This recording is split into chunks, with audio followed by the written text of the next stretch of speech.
Wow. Wow, ladies and gentlemen. What a pleasure and an exciting time it is to join you this evening. Got lots planned, lots of great content.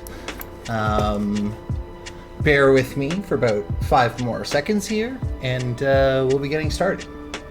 Thank you for those who are joining. See you shortly.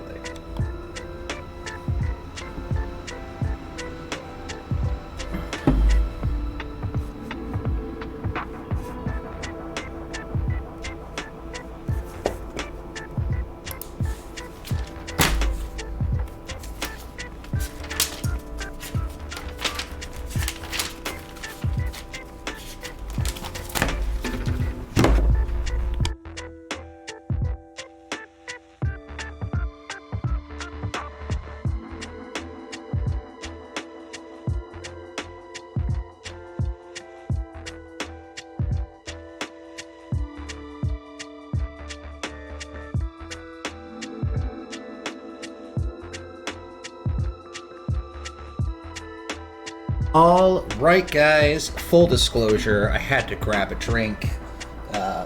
Starting vacation. It is my official begin of Christmas holidays. No more work for this guy, so we're celebrating with a big tech talk. It's going to be a big one. It's going to be a long one. We're going to be talking about all kinds of crazy shit. We're going to be demoing some interesting technology and hopefully exploring together and seeing what the world has to offer us in this modern day and age. So, allow me to cease this music. I wanted to start tonight by talking a little bit about the experience that I've had recently with the acquisition of a VR headset. And I guess when I initially purchased it, I was like, okay, this is going to be like a cool toy. I am going to enjoy it. It's going to be very immersive, I'm sure. I'm going to find it mind-blowing in certain capacities. But I don't think I was fully prepared, not just for necessarily even the experience of virtual reality and how well certain companies have been able to package it, but the sort of the future and like the possibilities, especially around the technology and the hardware that's currently out there. You know, if you asked us maybe 7 years ago, 10 years ago, whether or not it would be possible to, you know, build the kind of sensors and the kind of processing in such small devices, you'd be like, yeah, maybe, but it's kind of a pipe dream. And here we are, we have these incredible pieces of hardware that do great stuff. And so this conversation around VR is really not going to revolve around the different kinds of hardware, their pros and cons. We'll touch on that for sure. We're going to discuss like why some headsets might be better than others, what the advantages are perhaps to, you know, the different ecosystems. But this is primarily going to revolve around like what VR means for the future, and how I think a lot of people underestimate, especially with the younger generation, how quickly it's going to be just embedded into, I hate to say it, day-to-day use. I bought an Oculus Quest 2 by Facebook. I'm gonna call them Facebook for as long as I can get away with it until my friends tell me to fuck off and die. So I bought one of these guys, and I gotta say, even though I had some trepidation about purchasing it from the man on your screen, the Zuck, and putting money in his pocket, I have a lot to say, and so, you know, hopefully we'll unpack some of that throughout the night. Again, I purchased this device with the expectation of using things like VR chat, playing Resident Evil 4, Phasmophobia, and I've done all these things. What I didn't anticipate is that I would put it on and like not leave VR for like 2 days. And I don't mean like I was in there for 8-hour sessions, but it was like I'd play for an hour, I'd put it down, I'd come back like 30 minutes later, I'd pay for another. Like it was not addictive, it was exciting. It was like, wow, this is like really engaging. This is a crazy format. And more so, I was really blown away by the actual technology that's in the headset itself. So the thesis of kind of what I want to get at tonight is, I think we're in an interesting like crux right now in terms of what Facebook is trying to do with the metaverse, and how that's going to accelerate like the sort of the adaptation. Well, adaptation might be the right word, but the acceleration of the hardware and the different technologies that support it in the VR space, much like the iPod did. You know, when people got their hands on an iPod for the first time, they were like, "Wow, this is like super intuitive. This is really easy to use." Like, yeah, I never thought I needed a million albums in a thing, but like, look, it's all there, and I really like it. I am not saying that the Oculus is like an iPhone, but sorry, I should say an iPod. But I guess my point is that they've packed a lot of user experience into this. They've made it incredibly easy to use, and so, you know, I think that like right now there is a certain level of novelty to the technology, but I think that also there's an enormous amount of practical applications for it.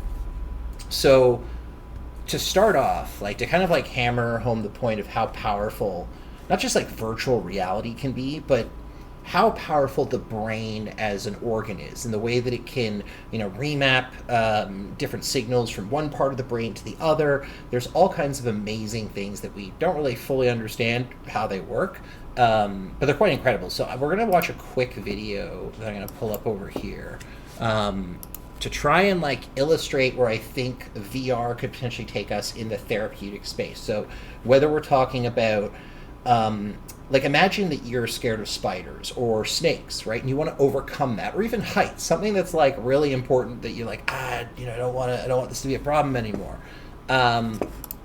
You could potentially put yourself into exposure therapy, right? You can be like, go on tall skyscrapers and walk out on a plank. You can have bugs or snakes crawl all over your arms. Like there are essentially ways for you to use, you know, virtual reality for all kinds of exposure therapy and treatment.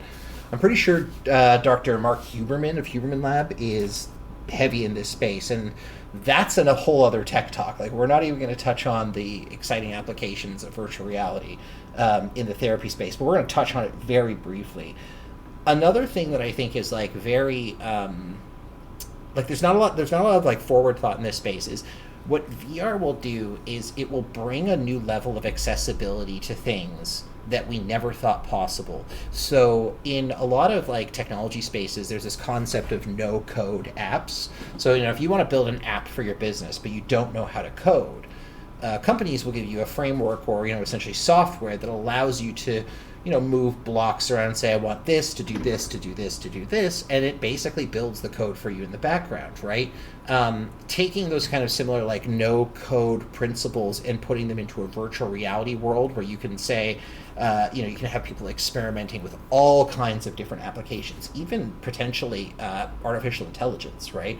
Taking modules and experimenting. What if I put this with this? And just visualizing things in different ways. So there's an incredible horizon of discovery in this space right now. And the reason why that discovery in this space is opening up right now is because the technology is suddenly becoming accessible.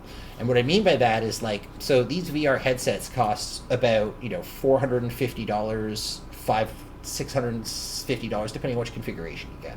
There's also a variety of accessories you can get as well, but, you know, compared to like the Valve Index, which I think is like $1,200-$1,300 at least, that's like accessible to, well, I should say more accessible to people, right? And so it was kind of a no-brainer when I'm like, it's less than a MacBook, you know, and I'm not saying I'm going to use it as much as a MacBook, but in terms of like price point for the type of value that I'm getting at, it's pretty reasonable. So anyway, yeah, I think that like there is an incredible horizon of exploration and new applications and all kinds of things that we're going to be able to do in the VR space. Where I think things get challenging is that it's going to be in the hands of this guy. So there's an incredible creator. His name's Thrill Seeker. He's heavy into the VR space. I've been watching a lot of his content lately, and just again being a newbie to VR and the different technologies that are being used in this space. He has a really great video essay on Meta's metaverse and what's wrong with it. Back to the kind of like the parallel that I was trying to draw before between the iPhone. What I mean by that is like by putting this technology in people's hands and them using for the first time, it is going to cause a significant acceleration in that technology, in its depth of use. You know, the next thing that came up was the iPhone. Everyone went crazy for it. we could potentially see the same thing, that Facebook has the capital and, frankly, like the resources to design products like that. Unfortunately, Facebook sucks as a company, and so it's really it sucks that they're the engine, or they're sort of the driving force behind all of this great tech and the platform that it sits on. But anyway, I'm gonna start this video essay. We'll pause occasionally for commentary here, and then I'll talk a little bit more about the Oculus itself, what I found like really exciting about it, and we will move into more topics because we have a lot of stuff to talk about. So let's let Thrill Seeker. By the way, guys, if you do like his content, please like, subscribe, do all the things that feed the algorithm so that these creators make more content, because that's super important. Also, I hope the audio is okay, because the last time I did a stream, I fucked the audio up so bad. So anyway, here we go. Metaverse, metaverse, metaverse, metaverse, metaverse. Metaverse, it's a future that is beyond any one company, that will be made by all of us. We are seen as a metaverse company. Our company is now Meta. This week marked the end of one era for virtual reality and an extension, physical reality, and ushers in the next era. A phase in our history that we likely won't really be able to figure out what importance it held until it's all just hindsight. Today, I'd like to take you on a journey through the past era of realities that we just exited, the importance and discomfort of this year's Connect, and the future of VR and AR. Hopefully to get a clearer vision of how to make the era we just entered the best it possibly can be. Ideally to benefit everyone, and to not only push this VR thing as far as we can, but also to do it responsibly. And so, just to really pause quickly here, what I think is the most profound thing that I've been finding about this headset and experimenting with it is the technology that it is, the things that it's capable of doing used to be reserved for like Hollywood studios. Like having that level of motion tracking,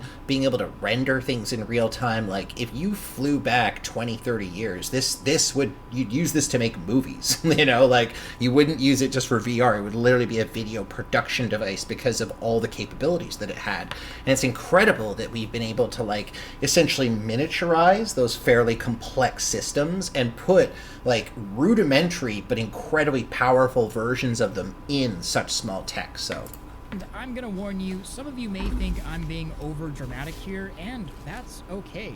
In my opinion, virtual reality and augmented reality and XR in general aren't just some gaming or work or entertainment tools. It's something far more important. And we're down a path that will almost inevitably include all of the R's, and any one of them can and will have a massive impact on how the world functions entirely. If it doesn't happen today, then in 10 years, and if not then, 100 years, and so on. What happens now is the fundamental groundwork for the future of everything. And either believe me on that, or don't. You don't have to do either. And one more thing. I don't have any direct bias against Facebook or Meta. They are a corporation, they will do good things, and they will do bad things. I'm trying to keep this as based as possible. My largest bias is for people and virtual reality as a whole. I fully understand the good that Facebook has done for VR and for developers and for people. And I've recommended their headsets to hundreds of thousands of people at this point. People that would have never gotten into VR if it weren't for Facebook and Oculus. But that does not mean I can't be critical of them. Not everything has to be black and white. We don't have to take these sides and result to tribalism or fanboyism. We can have a legitimate conversation about something that needs to be talked about and share our opinions with each other to grow. So, just to cut him off at the pass a little bit here, what he is talking about is in the virtual reality world, like any other technology. So like the internet was basically able to thrive because it operated on standards and protocols, right? Everyone agreed to send information in the same format, right? We all agreed that we're going to use TCP/IP for communicating over the internet. We all agreed that we're going to use these types of cables and these types of routers, and they're going to use these types of like that consensus is what enabled the empowerment of the internet, okay? And the danger here is that companies like Facebook, who potentially could build that infrastructure, are not going to give people access to those fundamentals of their protocols. They'll let you pay to get access, like, in the front door. But when it comes to an open source world where it's like, here is the device and here's exactly how it works, and if you want to tinker with it and change it, you can. That's sort of the spirit of the open source world. Obviously, Facebook is not going to do that. They're already talking about, like, NFTs and monetizing the metaverse, and that's really what it's all about for them. So, rather have this talk too early than too late. Let's start with a little background as to what spurred this shift and why I say this is the start of the next phase. Connect 2021 was not a standard press reveal event, and I feel comfortable saying that this year's Connect was a statement, and in many ways, kind of a land grab. This was a 90-minute event, and the tangible announcements only lasted for about 10 minutes total of the runtime. What about the other 80 minutes of the presentation? And this is where things get interesting. Rather than recap all of it word for word, let's just have a very deep talk about the metaverse. Mark Zuckerberg and his sweet Baby Ray's barbecue sauce on the shelf, and some pretty terrible acting, and an hour of visions, hypotheticals, propositions, and CG, all to explain the metaverse. And this is, in simple terms, their vision of it, and their vision of our future within it. The metaverse. So, to very quickly address Meta's vision of the internet, I won't pull up the article right now, but one of the guys who I think is, like, in charge, he's like one of the heads of their sort of, VR Oculus department. His vision is one in which Facebook squashes all competition. He's like, we're not opening the metaverse for other companies to operate in it. We are opening the metaverse to dominate other companies. And so that's a scary vision, and we have to admit that that's probably what they want to do. Sharing is not caring in the information technology world these days. So Metaverse is the successor to the current stage of the internet, connecting people and their digital goods and assets, avatars, profiles, work, play, entertainment, and communication across every device, whether that be a phone, VR headset, computer, AR glasses, or really any other tech. The idea is for everything to flow smoothly and be persistent across all mediums, even something as simple as a skin within a game being accessible across any or all applications, even brought into physical reality through augmentation. And along with this vision comes new ways and norms of expression through virtual identity, and the possibility for millions of new jobs all within the metaverse, whether that be creating digital goods or providing services or making videos. And using this technology, the ability to work from anywhere becomes a non-issue. Our virtual reality will be just as valid and impactful as physical reality,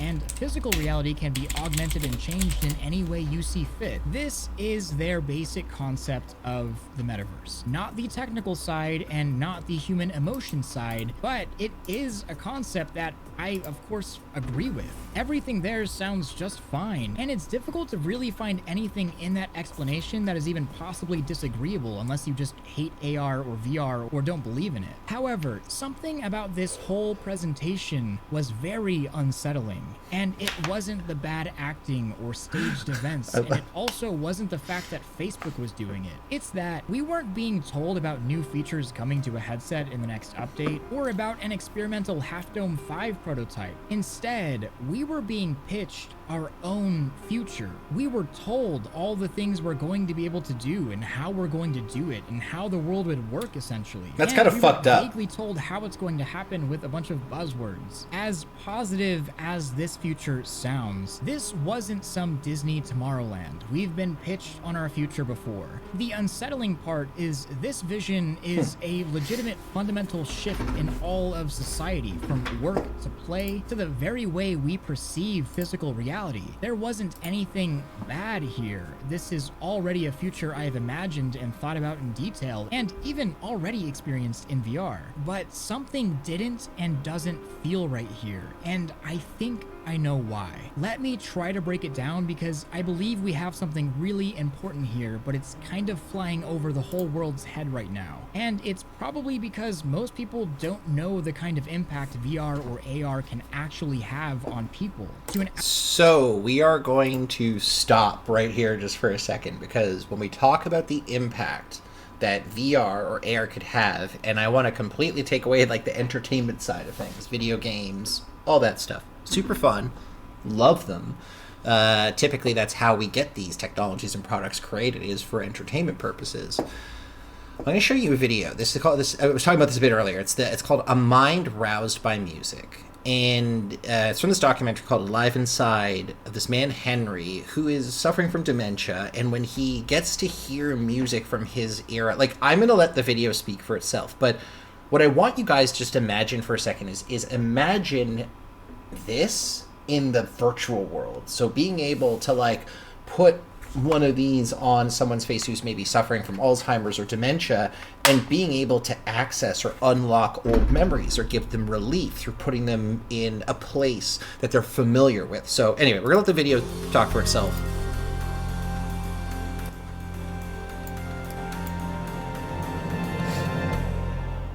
We have a clip, another video clip, and this is about Alzheimer's. I'm just gonna skip 5 ahead million here. people in America with dementia. Hi, Papa. Hi, Papa. Huh? How you doing? All right, fine. Wait. Who am I? I don't know. Wait a minute. I don't know. Okay, it's Cherry. How long has he been in the nursing home? Approximately 10 years. Of course it affected me greatly because he was always, fun-loving. I remember as a child, he used to walk us down the street, me and my brother, and he would stop and do Singing in the Rain. He would have us jumping and swinging around poles. His name is Henry Dreyer. And I'm looking more or less for religious music for him. Because he enjoys music and he always quoting the Bible. We first see Henry inert, maybe depressed, unresponsive, and almost unalive. Henry. Yeah? Henry. Yes, sir. I found your music. Then he is given an iPod containing, we know, Watch his this. This favorite is music. fucked. And immediately he lights up. His face assumes expression, his eyes open wide, and he's being animated by the music. And he used to always sit on the unit with his head like this. He didn't really talk to much people. And then when I introduced the music to him, this is his reaction ever since. Now look at the joy on her face. Like, this is someone who like works with this man probably all the time and sees like just the how he's locked inside of his body, and to see him experiencing like such profound like enjoyment of something so simple is so powerful. Quickening art, and Henry is being quickened. He's being brought to life. I'm going to give it back to you. Uh-huh. Okay. The effect of this doesn't stop, because when the headphones are taken off, There's another experiment that's in a great book. Maybe I'll read a chapter for another stream for another time. But great story about a woman who goes through a similar therapy and has long-lasting effects after the therapy is over. So again, like, we could potentially use these VR headsets, put them on people who are suffering from some particular ailment, unlock some of their potential to just kind of like come back to reality. And that doesn't just stop when the headphones come off or the headset comes off, right? There is a lasting effect to it. Now, it's not lasting forever, but it can be in some cases cumulative, which is fascinating. Henry, normally mute and virtually unable to answer the simplest yes or no questions. Yeah, I'm crazy about music. You play beautiful music, beautiful sound. Beautiful. Did you play music when you were? Did you like music when you were young? Yes, I went to big dances and things. What was your favorite music when you were young? Well, I guess, Cab Calloway was my number one band guy. I like.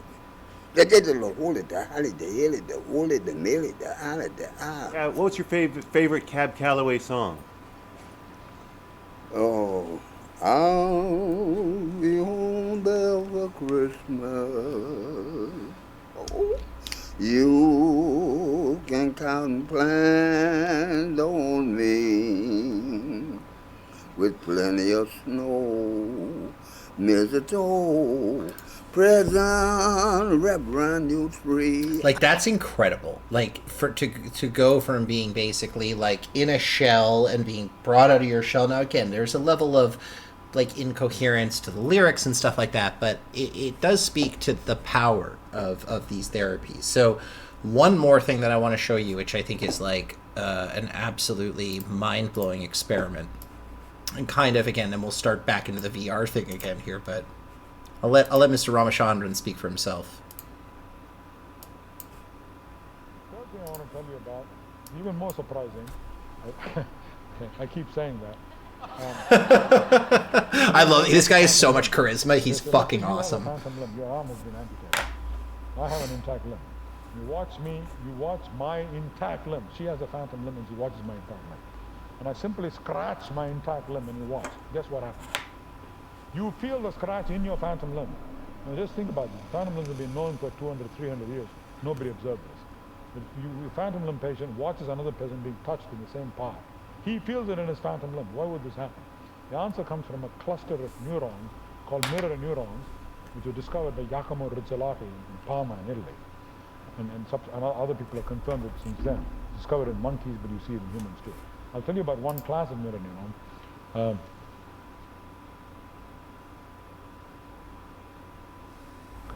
So let's go to the back of the brain, that vertical strip of cortex.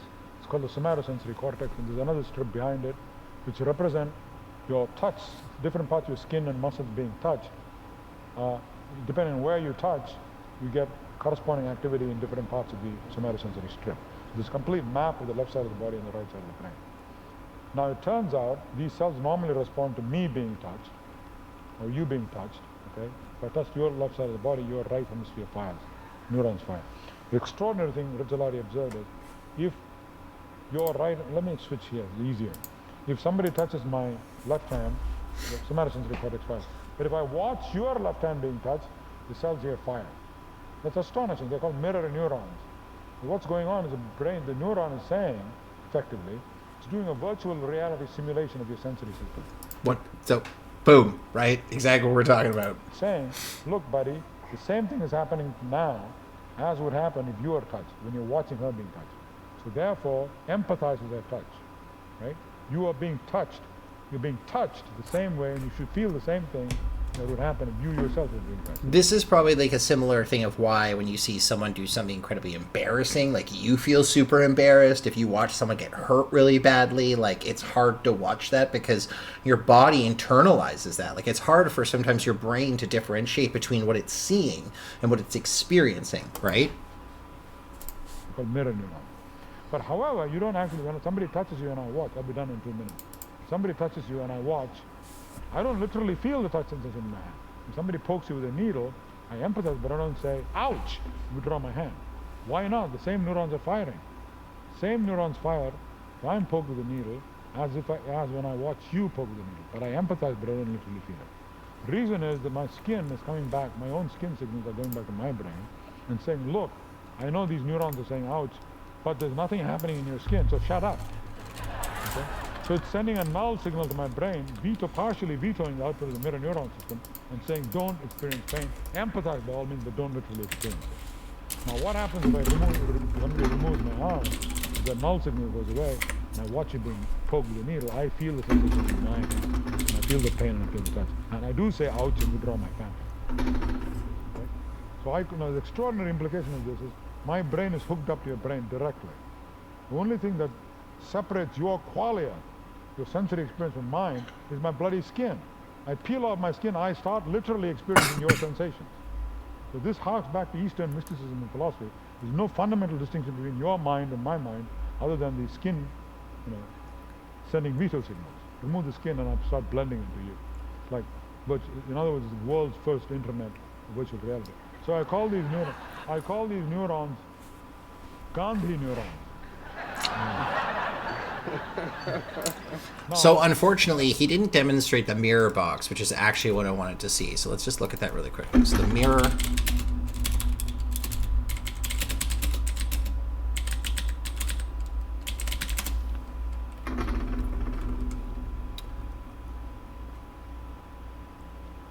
Here it is. Very quick. It might have been under a week to 8 or 9 days, something like that, before the pain really started getting bad. You know, to where it was like your hand is just crunched up real tight and stuff, or balled up, you know, and you can't move it. To unclench it, it's just, you can't. You've tried in your mind. This is a common occurrence with people who have had traumatic amputations. Perplexing clinical problem. How do you treat pain in a body part that's missing?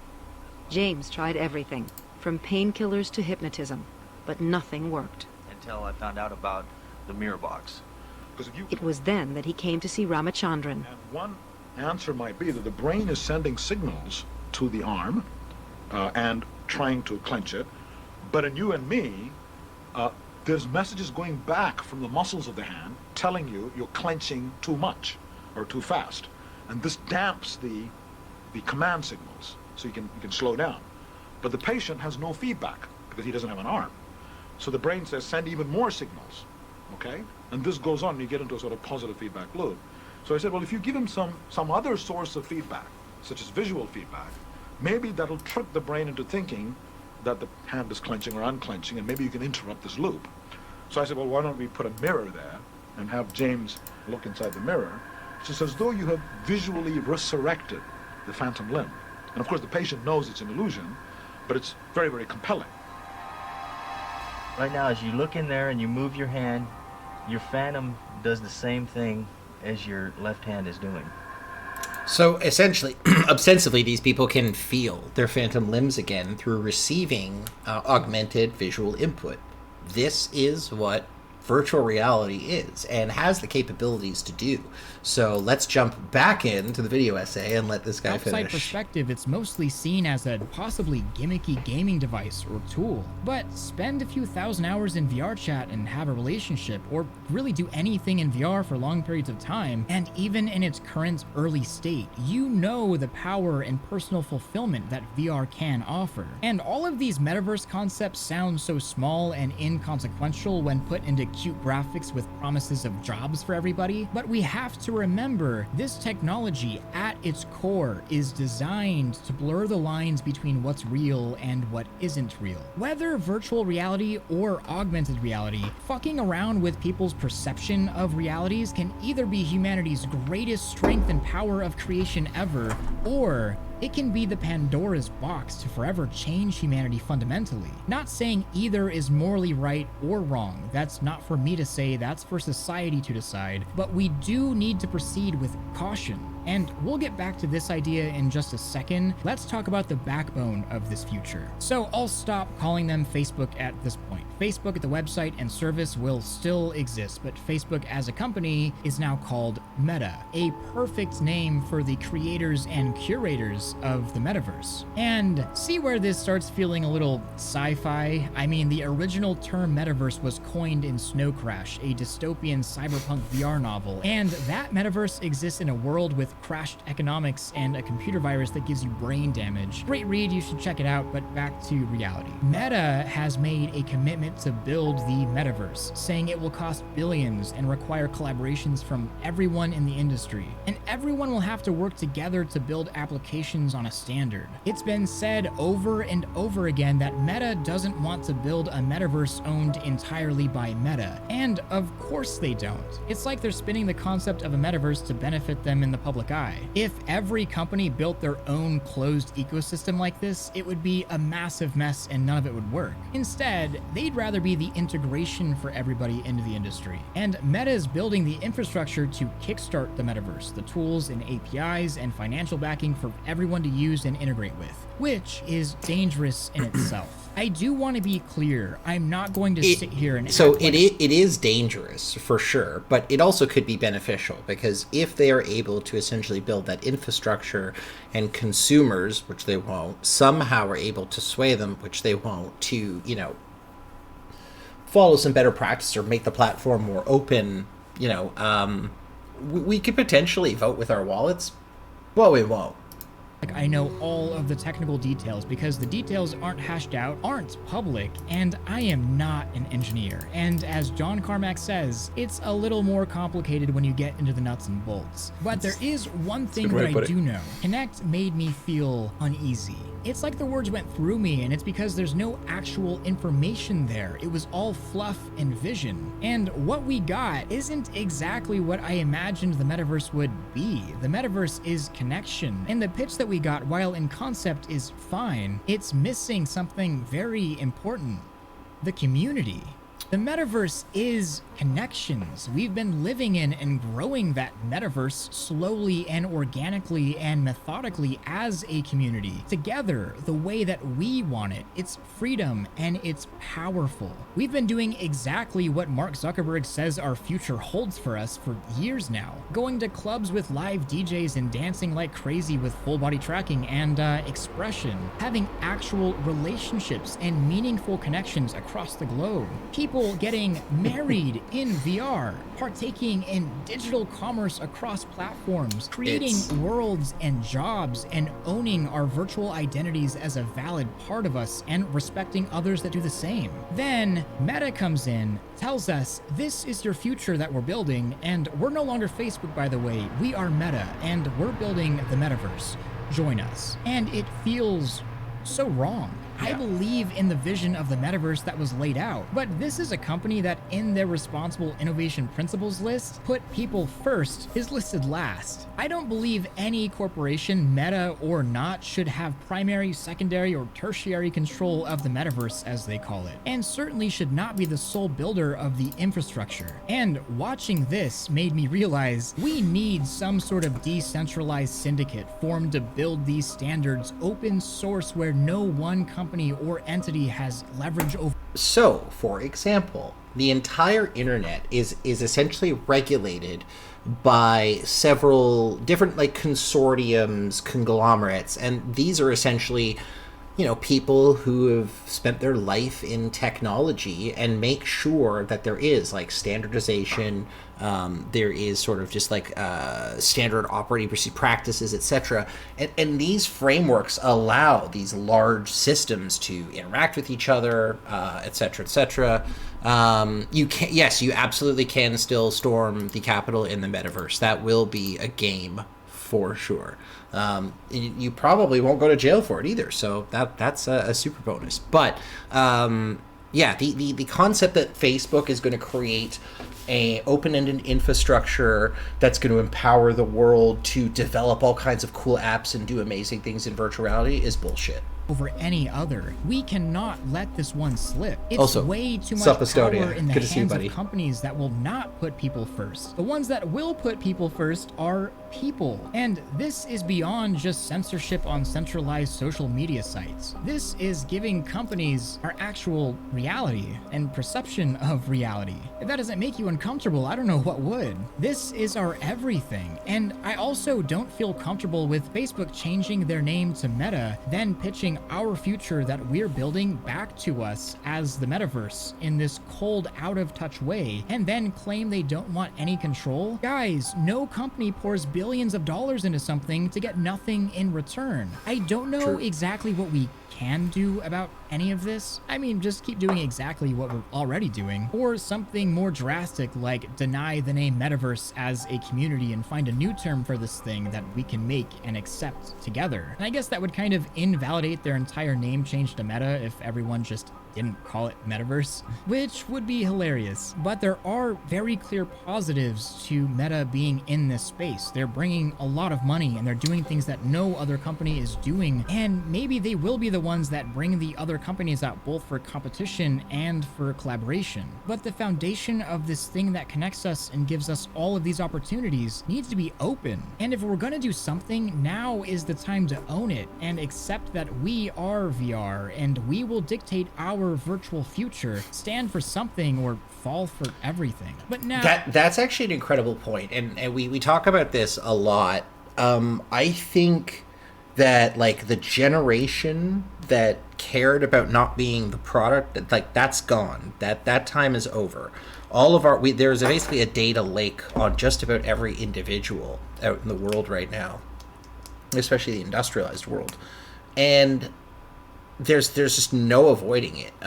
What I would like to see is people, start to reject these services. Like, there's a really smart guy that I was talking to once, and he, basically brought up this brilliant, it's not a new idea, but this concept of like, hey man, like when you know how much your data is worth to other companies, there are potential opportunities for you to monetize it. So I'll give you a quick example of like opt-in data monetization that is maybe beneficial to people and to humankind. A friend of mine used to work for a tech startup in the United States.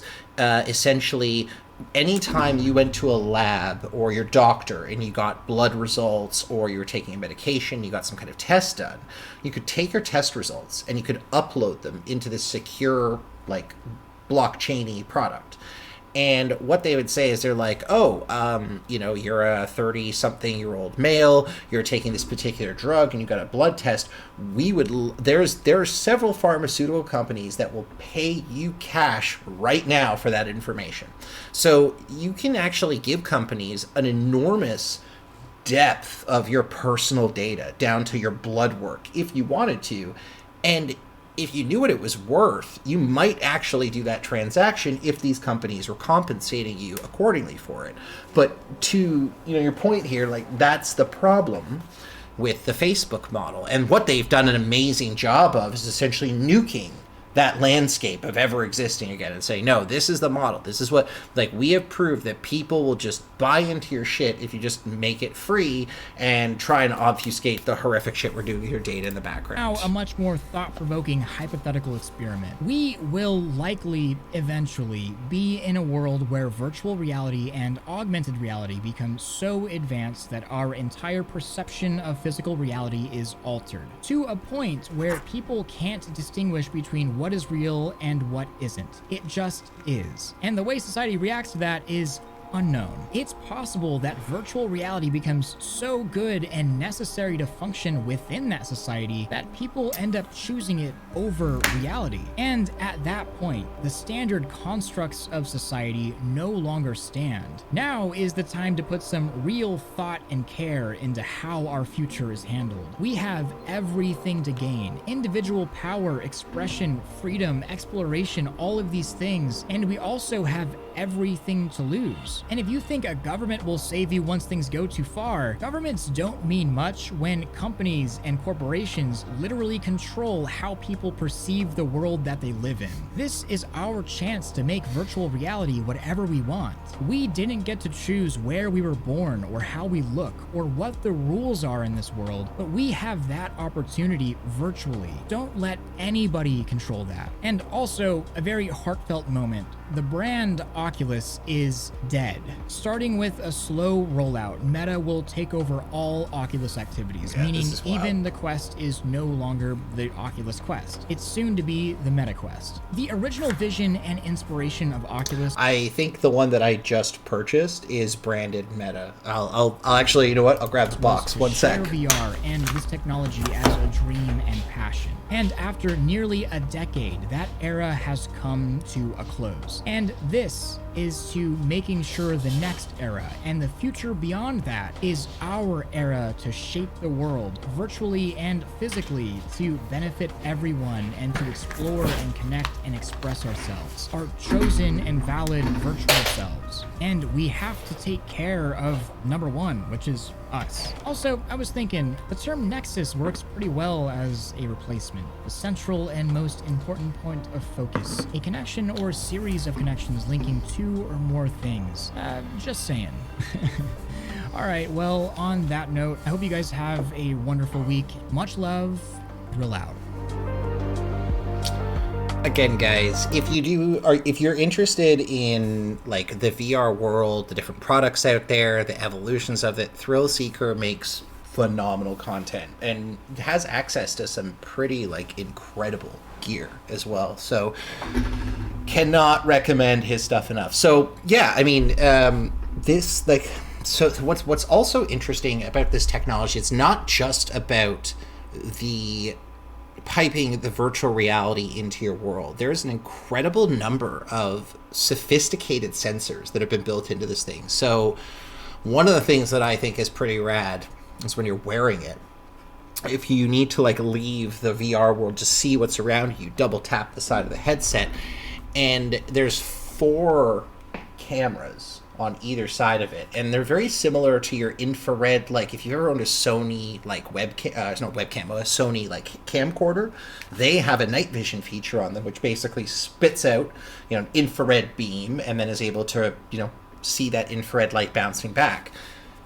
Extremely similar concept where they're beaming out infrared light, reading that back. Actually, something cool that I thought was fun was using my iPhone, or actually any phone that has facial recognition on it, while it was on. You could see like the scanning beam like hitting my face. Very, very cool stuff. So it gives you an interesting perspective into not just like the processor and the RAM and the stuff it takes to render the graphics, but the number of sensors, the microphone, the speakers. Like they put a lot of thought into the detail behind this stuff. So for those people who want to really like the big treat at the end of the stream is I'm going to enter virtual reality. We're going to play this game called Phasmophobia.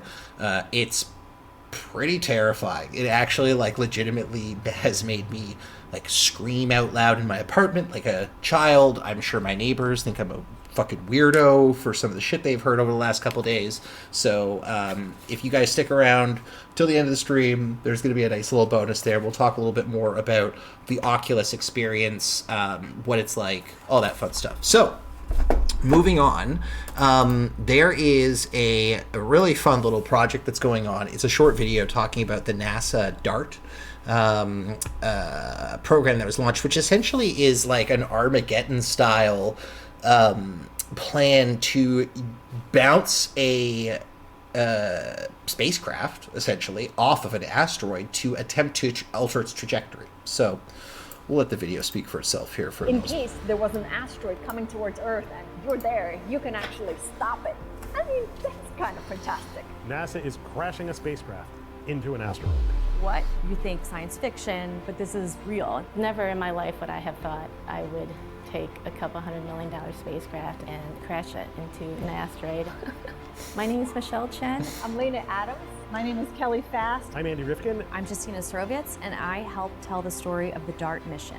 I'm a planetary defender. And I study how the orbits of asteroids change after we hit them with spacecraft. My job was primarily to make sure all the systems on the spacecraft work together. The DART mission is NASA's first test of a planetary defense technique called kinetic impactor. DART is the double asteroid redirection test. It's just a spacecraft that is going to go and smack an asteroid. The moonlet Dimorphos, which orbits the asteroid Didymos. And see if we can change its trajectory just a little bit. In order to show that we can deflect incoming asteroids if we need to. DART will only be changing the period of the orbit of Dimorphos by a tiny amount. But in space, just a little bit is just enough to make an asteroid actually miss us. In the event that an asteroid is discovered well ahead of time before it might impact Earth. Behind me, you see the spacecraft. It's really cool to see it coming together in real life. It is fantastic to see it in real life. To see it turn from ideas into real pieces that are gonna go into space. The solar arrays will actually roll out to 28 feet in length. Once the solar arrays are deployed, it's going to be the size of a school bus. As the solar array opens out, it's going to swing out in this direction. This is fucking cool. Okay, this is really cool. Flying at over 6 kilometers a second. 30 days out, we see 1 pixel on our field of view. You can see Didymos and Dimorphos as 1 point of light. About 4 hours out, our spacecraft becomes autonomous. And then that's where everything they launched this recently. This was launched very recently. We're super excited and nervous as well. I feel really honored and humbled to be working in an area of science that has such a broader impact, figuratively and literally. Great pun, great pun. The dinosaurs made completely extinct by an asteroid impact so many years ago. Here we are, we can actually do something about it. I think this is just wonderful.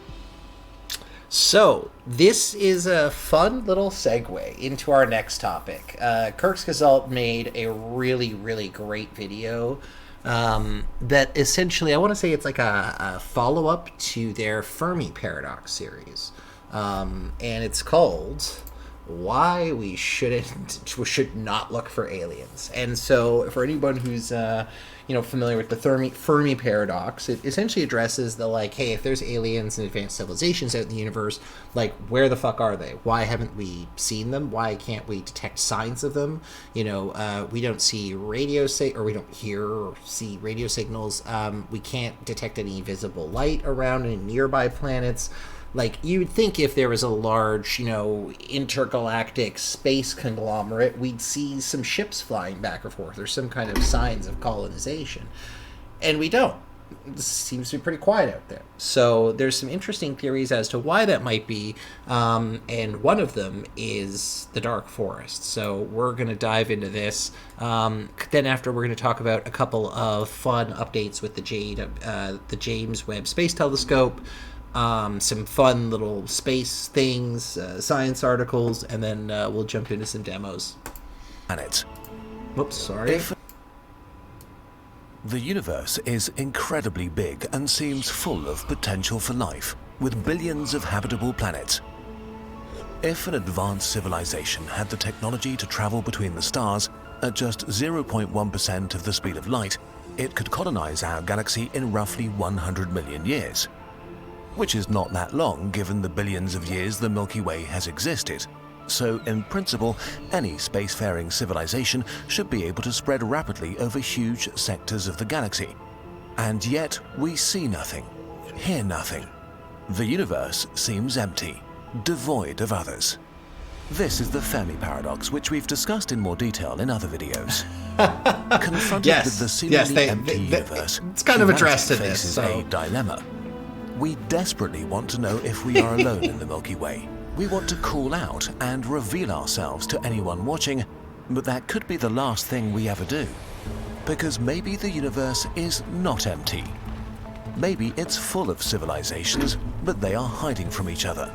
Maybe the civilizations that attracted attention in the past were wiped away by invisible arrows. This is the dark forest solution to the Fermi paradox.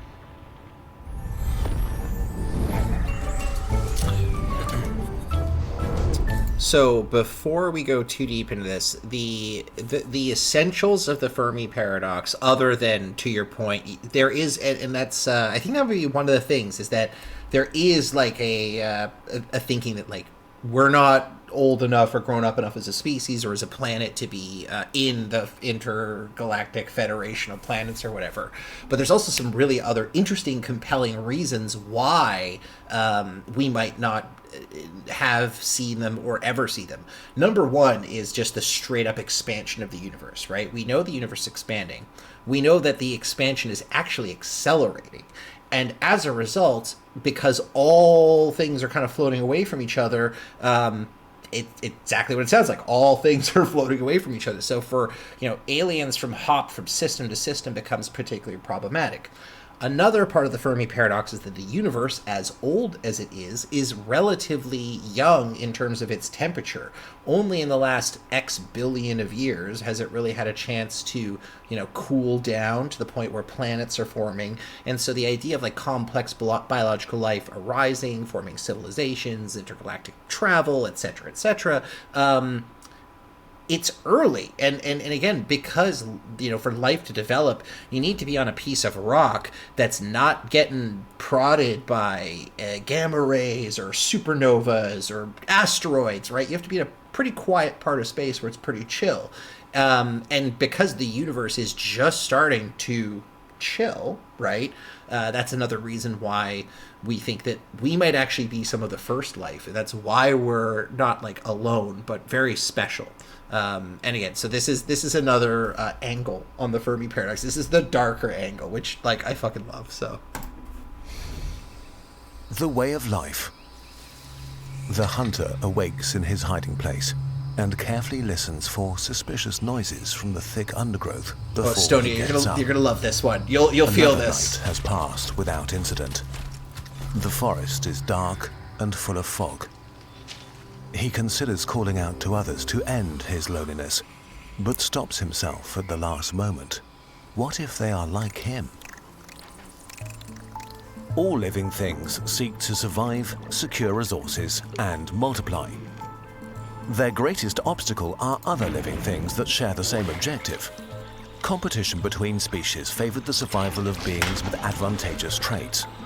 Our ancestors were inventive, competitive, expansionist, and greedy for resources, which led them to winning the competition for our planet. Today, most other animals are so utterly at our mercy that we wipe out about a dozen species a day, just as an unintentional byproduct of how we like to run things. But humans are more than individuals. From us, cultures emerge that also compete with each other. Competitive and expansionary cultures spread faster and further and merge with, subdue, or destroy others. If we look at our history, it becomes clear we are dangerous. Just taking over, just Not playing just to others, like civilization but also to takeover. ourselves. Our human nature has driven us to take over every corner of our planet. Or and the soon hunter, I we should will say, look actually, to the yeah, stars, both to expand our domain and ensure access to ever more resources. And then we might stumble upon others trying to do the same thing. It's likely that the competition of life also takes place on faraway planets, so it's logical to assume that an alien civilization that came to dominate their planet would be in some regards similar to us. Quick caveat to this. So a lot of what they're about to say follows some particularly good logical principles, particularly around like some of the serious thought in how like alien civilizations may or may not evolve.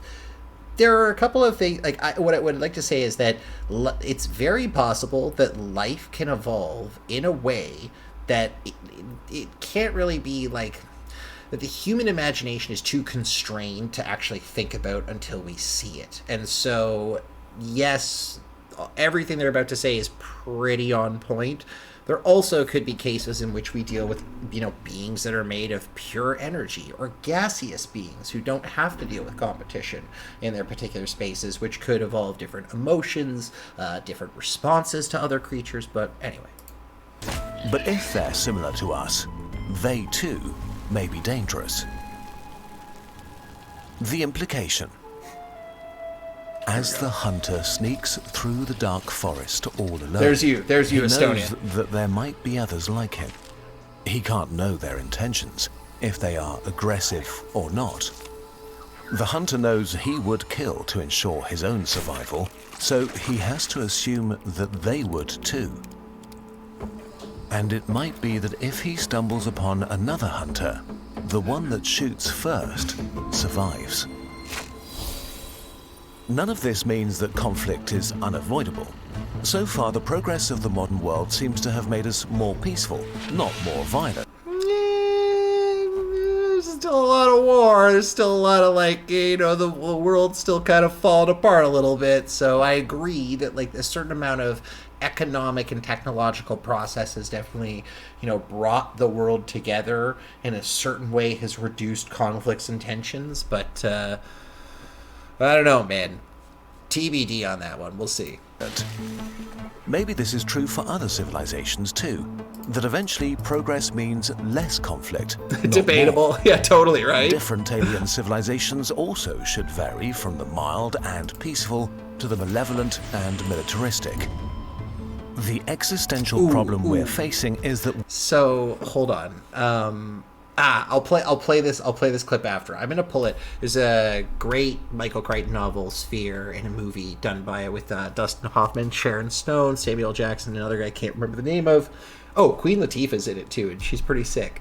It's about an alien that they come into contact with, and they sort of talk about aliens and emotions. And anyway, we'll let this video finish, and we'll try not to have Mark go on too many side tangents. When we meet others between the stars, we have no way of telling who is peaceful or aggressive and what their true intentions are. Similarly, they might not understand or trust our intentions, even if we tell them that we are peaceful. On top of that, if we did discover another civilization and they discovered us, the light years between us would mean years of communication delay.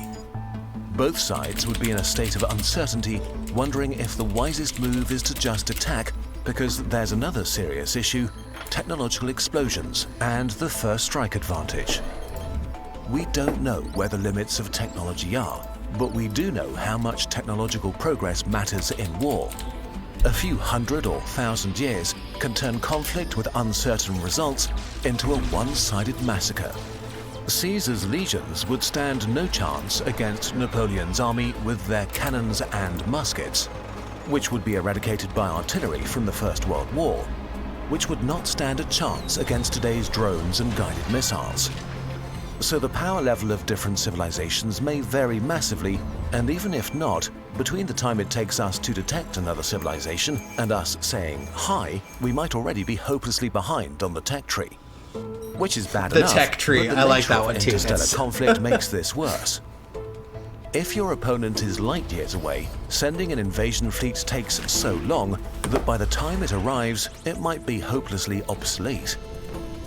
So war between civilizations might be just about eliminating the other to remove an existential threat to yourself.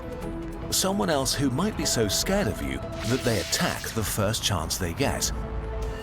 In this environment, the only way to guarantee a win is to strike with such force and speed that the target has no chance of survival or time to counterattack or escape to seek revenge later. The stakes are the highest possible, with no room for error. If we assume that the majority of civilizations live on planets, that leaves them pretty vulnerable. All you need to do is throw something massive at a planet to make it uninhabitable. It's true. So the ultimate interplanetary annihilation weapon is probably something like a relativistic kill vehicle, a missile shot at a planet at a significant fraction of the speed of light.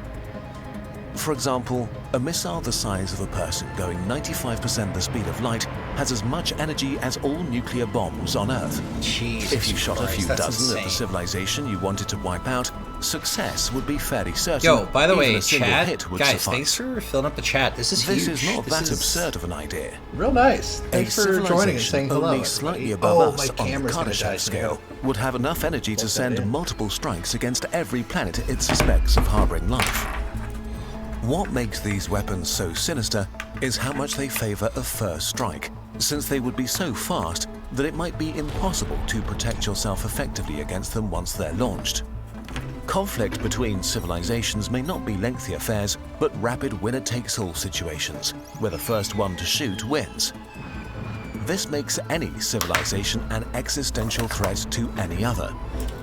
And if every civilization is an existential threat to every other, there may be only two kinds of civilizations out there: quiet ones and dead ones. So, what should we do? Should we worry? It's unlikely that anybody has noticed humanity yet. The radio signals we've transmitted in the last 100 years traveled a relatively tiny distance and have long decayed into unreadable noise. At our technological stage, if we don't actively try to get noticed, and if nobody specifically looks at our pretty unremarkable solar system, we'll stay hidden.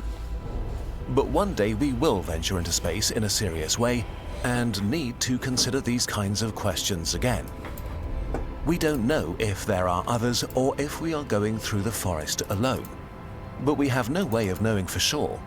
For the time being, it seems the best we can do is to carefully listen.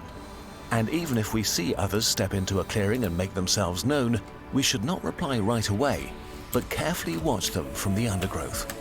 Perhaps we are also thinking about this all wrong by allowing our primitive brain that evolved in the context of the gruesome competition of life to conjure fears of predatory aliens all around us. Maybe the fact that we are looking at the universe like this is a sign that we are not grown up yet as a species. There could be a friendly, welcoming community of alien civilizations waiting to hear from us when we are ready. As for now, the good news is there like is the Federation, actually little let's we say. need to do. We just need to be thoughtful about the signals we send out into the galaxy. We need to watch the sky and learn more about our galaxy, our forest. Because whatever the nature of our forest is, full of dangers or friends, or nobody at all, only careful observation can tell. So, let's do that. At last, the hunter reaches a clearing and finds a comfortable position. Slowly, the sun melts the fog away. Lost in thought, he admires the vegetation until suddenly, he is eye to eye with another hunter, frozen in terror, just like himself. His mind is racing, considering all the different options. The hunter takes a deep breath and makes a decision. Maybe the only way out of the dark forest is to step into the clearing together. And with this hopeful picture, we say goodbye to the year 12,021 of the human era. It was a wild year to say the least, still much more fun than 12,020.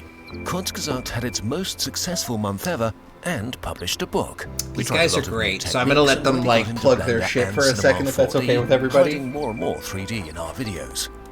We have so many ideas for next year and big and ambitious plans that we can't wait to share with you. And all of this was and is possible because of your direct support. Thank you so much. Kurzgesagt only works because of you. So these guys are so great, man. I absolutely love them. We've designed a few products that will help you to visualize guys, thanks for your piling place into the in chat. the It's universe. great to see everybody. Our very shiny The Night Sky poster shows you the little piece of space we can see from Earth with our own eyes, or travel further out with our stellar zoom collection that depicts our home in space from an increasing distance. Or dream with our space-themed notebooks, scenic posters, and pens. We design and produce every single product with great care. Getting something from our shop is the best way to support Kurzgesagt. We hope you have a wonderful end of the year, and that 12,022 is more fun and less exciting than the last 2 years. Thank you for watching. Hell yeah. Kurzgesagt is the shit. Like, I have to say that I mine a lot of their content for these tech talks, and it's like just something we watch and love to discuss. They cover so many interesting topics. Please go check out their channel, subscribe, feed their algorithm. It's very important for good content creators to get recognized for their hard work. Speaking of great content, guys, by the way, this is a nice... So speaking of the dark forest and how we should probably, maybe watch what we look for, who knows we're out there, very shortly, in fact, next week, which is Wednesday, there's going to be a special Tech Talk. It's not going to be Tech Talk Tuesday. It's going to be Tech Talk Wednesday. We're going to be watching the James Webb Space Telescope launch and start its 30-day mission out into space. So to recap a little bit on what it is and how exciting it is, but not only that, how it's also going to give us insight into, as a time machine, being able to see the microwave background, the cosmic microwave background radiation that gives us insight into the formation of the Big Bang, some of the structures of the universe. There's some really, really like incredible things that this could potentially open up for us. So I've been plugging this quite a bit up until launch and until it's like out in its orbit, which, by the way, for those of you who have not watched my previous streams about the JWST, it is not like Hubble. It doesn't just hang out in Earth orbit. It is flying out for 30 days to one of the Lagrange points. It's 1 million kilometers from the planet. So once it's out there, it is not serviceable. There's not much we can do. It is everything's on remote at that point. And it has, a life cycle that it's expected to operate for and deliver us probably, like, I cannot express this with enough excitement and with enough emphasis that it is going to change the way we see the universe. I'm a firm believer in that the pictures and the resolution that we're going to get out of this. Like, if you ever were someone who saw the Hubble Deep Field, the Hubble Deep Field image was, Hubble looked at what looked like a dark patch of space for 10 days or something like that. And the exposure that we got off of it showed this insane, just kaleidoscope of galaxies. Each one of these pins of light is a galaxy out in our universe. And this is Hubble looking at a space in our sky about the size of a square centimeter and just trained on that for 10 days in orbit. And there's still a lot of light pollution that has to deal with, etc., etc. The James Webb Space Telescope is going to be 1 million kilometers away, completely dark. It's going to be able to take pictures that we just have not been able to take. And the instrumentation on it, I'm doing a lot of talking. I'm just going to let the video speak for itself. So I apologize, guys. Let's fucking dive right into it. Thanks to Morning Brew for sponsoring today's video. The James Webb Space Telescope. Named after the NASA administrator who oversaw the Apollo moon landings, this space behemoth is the largest, most powerful, and most complex space telescope ever built. It has been hailed as the successor of Hubble, which itself was instrumental in expanding our understanding of the universe over the last few decades. As we've discussed. It has undergone major redesigns, cost $9.7 billion to build, and has taken 25 years to fully develop, construct, and test. There were moments in its decades-long construction where it was very nearly cancelled completely. And Can you yet, imagine the tragedy with of the that? aid of scientists from several nations around the world, it has overcome hurdle after hurdle. But for all this, it will only last in space for a maximum of 10 years. Why have scientists undertaken the construction of this telescope? Why put all this time, money, and effort into building something that will be, relatively speaking, so short-lived? The answer is because this telescope, in a way unlike any before it, will allow us to peer through time to the beginnings of the universe itself. I'm Alex McColgan, and you're watching Astrum. Join with me today as we explore how this incredible spacecraft will allow scientists to pull back the curtain on the first galaxies to come into existence after the Big Bang. Together we will discover the science and engineering that went into it, as well as the challenges it faced. Because this truly will be a spacecraft that will help us access clues to the universe's origins like no other. The James Webb Space Telescope first began in 1996. NASA at that time had for years been considering a next generation space telescope, or NGST, to help them find the data they desired, and the original plan was to make an 8-meter aperture telescope that would cost approximately $500 million. However, as time went on, decision makers realized that far more resources would be needed to achieve their aims. But what exactly were their aims? Well, the NGST was to be an infrared telescope. Hubble had been functioning since 1990, but its primary range was the visible light and ultraviolet light spectrums. Although it had some infrared detection capability, this was somewhat limited. And why do scientists want a powerful infrared telescope? Well, this comes down to some fundamental facts about the universe itself. So, the James Webb actually uses what they call the deep infrared. So it's deeper into that red wavelength that's going to be able to see light that's no longer visible, and basically pick up on like all 500 million. Whoops, sorry, it turns out I meant 10 billion.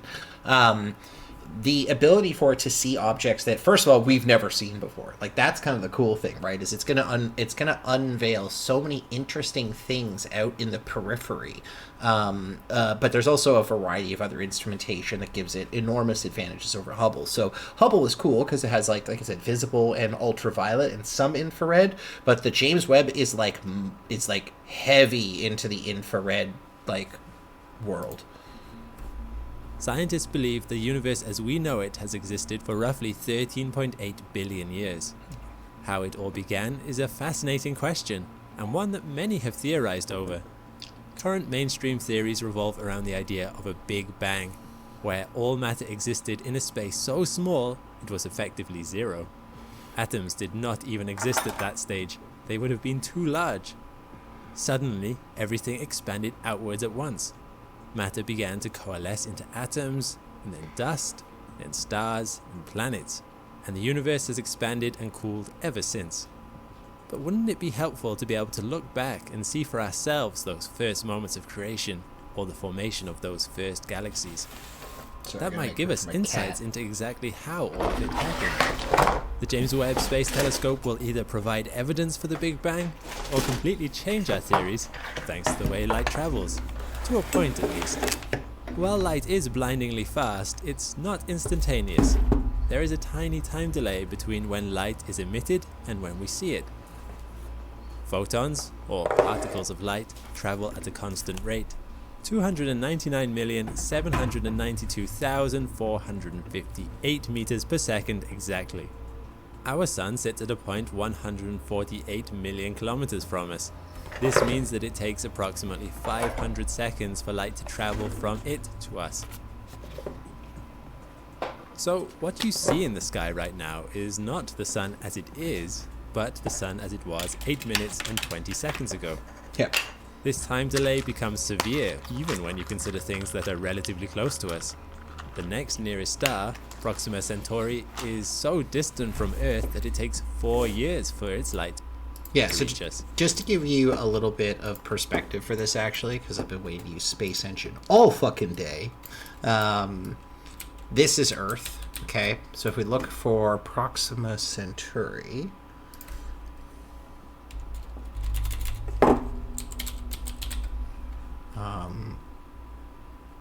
which is the nearest star. So we're just going to mark it on our little map here. Hold on.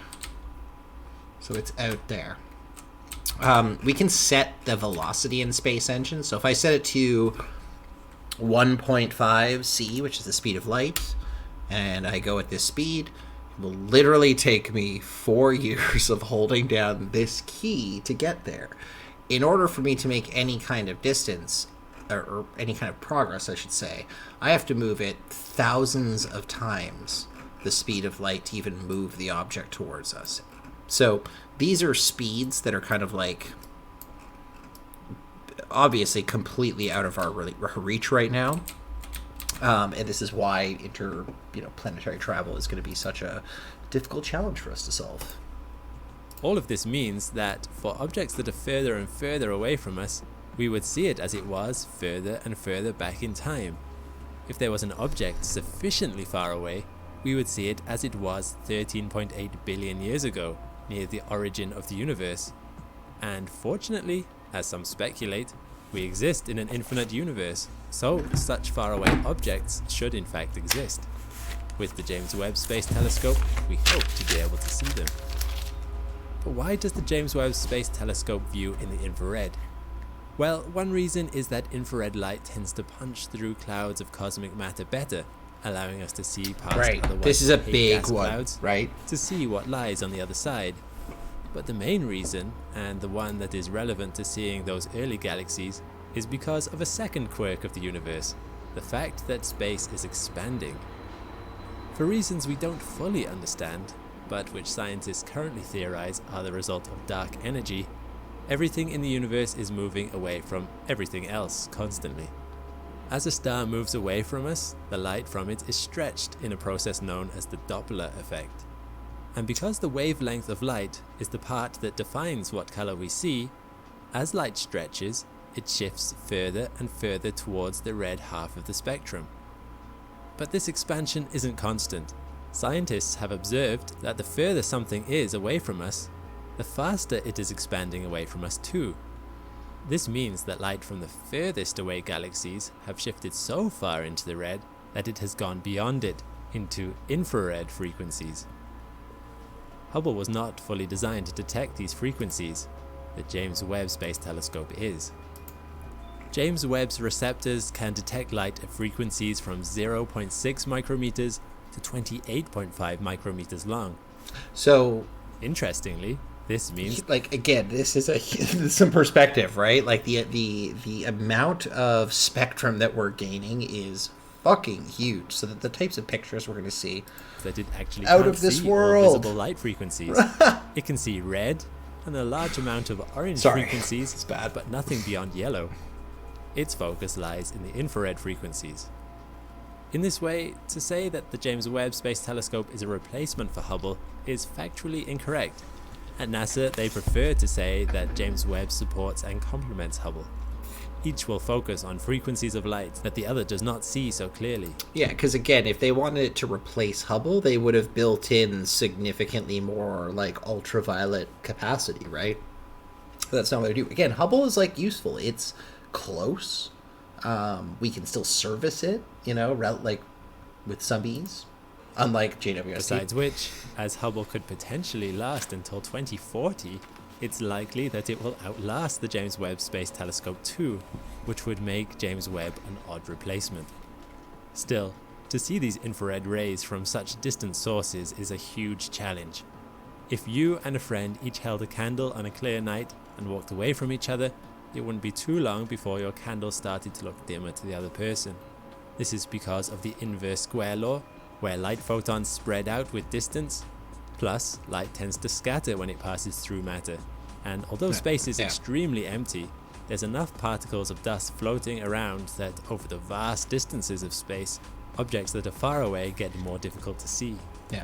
To combat this, the James Webb Space Telescope houses a gold-plated beryllium mirror that is 6.5 meters in diameter.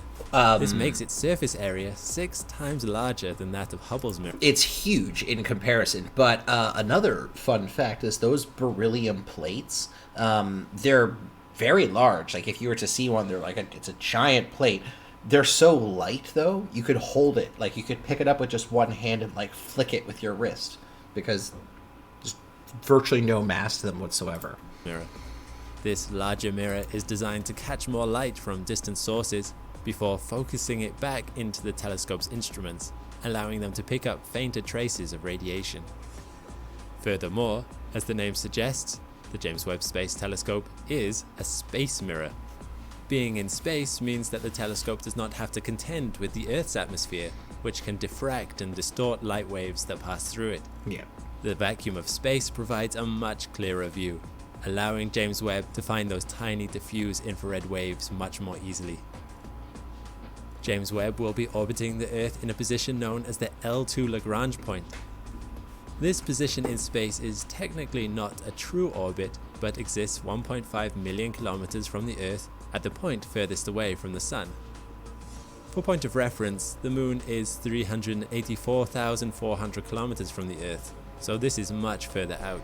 Way out there. Due to the way the Earth's gravity interacts with the Sun's, this point of space is gravitationally stable. So, a friend of mine actually was asking me, he's like, he's like, you keep talking about L2, it's going to be L2. So, when these planetary bodies are orbiting each other, essentially, the effects of gravity create 3 points, essentially, of stability, right? L1, L2, L3, I think there might be an L5, but an L4.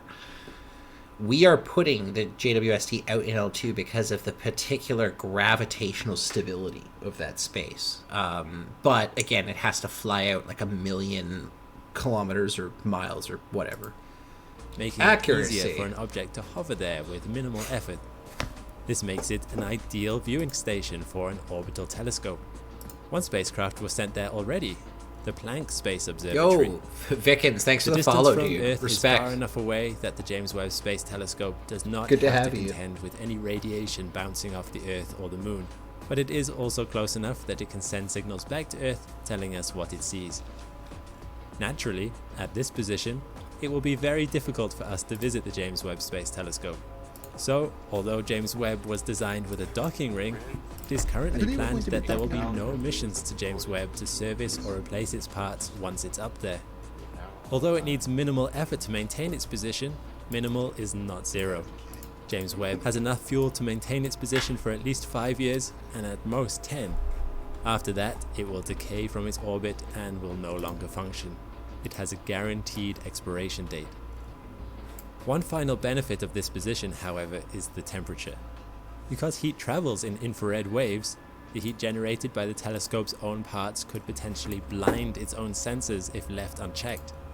However, thanks to its position in space, James Webb will be able to cool itself to temperatures of minus 223 degrees Celsius. This is also aided by its solar shield.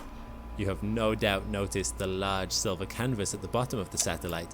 One of the interesting things about the journey of the satellite out into the Lagrange point is once it gets there, they have to let the entire thing cool down. Like it takes a certain amount of time for, you know, all of the stuff to actually reach those super cool temperatures.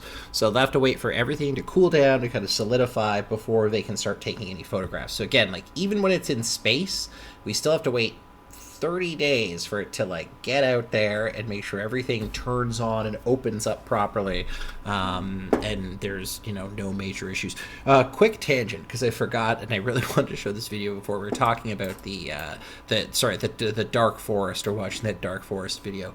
It kind of reminds me of this scene from Sphere. So if you haven't seen Sphere, spoiler alert, sorry, but this scene is where they make contact with an alien being. I'm gonna skip ahead just a little bit. Stupid alien.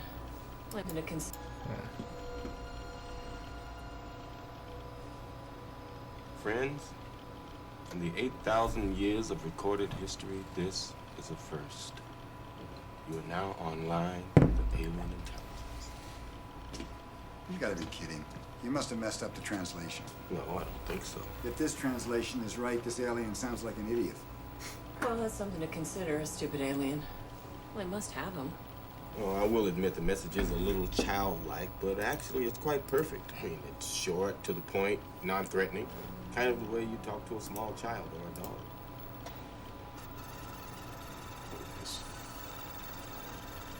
He's making a speech.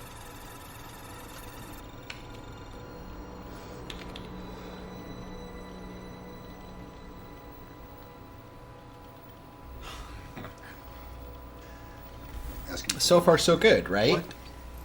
I want a full name for my report. I'm not putting in my report that I lost a crew member on a deep set expedition to find an alien named Jerry. Please, Jerry? Harry, I think by the time that we're enjoying it too. Ask him where he's from. Where are you from?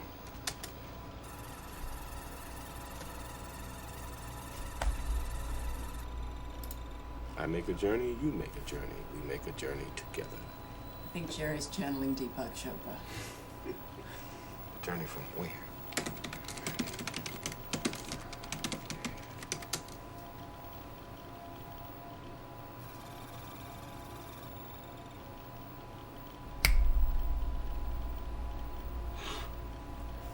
He's happy. He's crafty. What happened? Oh, damn, I think we lost him. We're not alone. We are definitely not alone. It's fucked. Harry is trying to make contact with us. Or whatever it is, it was inside that sphere. Now it's out and free to act. What do you mean by that? Free to take over our computers, free to call us on the phone, free to come over and knock on the door if it wants to. This is the part. Physical presence. What are you thinking about, Norman? That last part where he said, I am happy. Well, don't you want Jerry to be happy, Norman? Honestly, Yeah, what's on your mind? I would be happy if Jerry had no emotions whatsoever. Because the thing of it is, once you go down that road, here's Jerry, an emotional being cooped up for 300 years with no one to talk to. None of the socialization, the emotional growth that comes from contact with other emotional beings. What happens if Jerry gets mad? Ooh. What happens if Jerry gets mad? So yeah, that's the crux of like, ideally, if we were to meet, alien beings, they wouldn't have emotions. That would actually be like significantly better for us. This 5-layered shield is the size of a tennis court and is designed to point in the direction of the sun, earth and moon to block heat coming from them. With that last fact, you may have begun to realize the scale of this satellite. It is vast. It's roughly huge. 20 like meters by 40 enormous. meters and weighing almost 6,500 kilograms. This raises a question. How are they going to get this telescope into orbit? Well, that is explained by one of the most, frankly, astounding engineering aspects of this telescope, its capacity to fold up and unfold. The Ariane 5 rocket that will carry James Webb into orbit has a 5-meter diameter, but this is not sufficient to fit the James Webb Space Telescope. As such, James Webb has been designed so that its mirror can fold in, as can its solar shield, reducing its total dimensions while it is in the rocket. This is a wild Once it has been accomplishment launched, of engineering. and while it like is traversing space to its Lagrange point, the James Webb Space Telescope will begin gradually unfurling in a delicate ballet. Arms will unfurl, shields will unspool. Again, this is going to take like Hexagons of the mirror will days rotate for it into to position process. and then align themselves with the aid of tiny motors that are perfectly flush with each other, all to allow it to go about its incredibly delicate business of gathering radiation from the dimmest lights in the sky. Mastering this process of getting such a sensitive device into orbit without something breaking is the reason James Webb has taken so long to build. Remember, once launched, there is no chance of going up there and fixing it. If something broke during deployment, it could well spell the end of the entire mission, wasting over 2 decades of work and $9.7 billion. That would be horrific. In 2005, just a few years before the initial intended launch date, the entire project underwent a fundamental redesign. Everything was checked and double-checked by review boards. In 2018, the project was further delayed when a test of deploying the solar shield ended up with it ripping.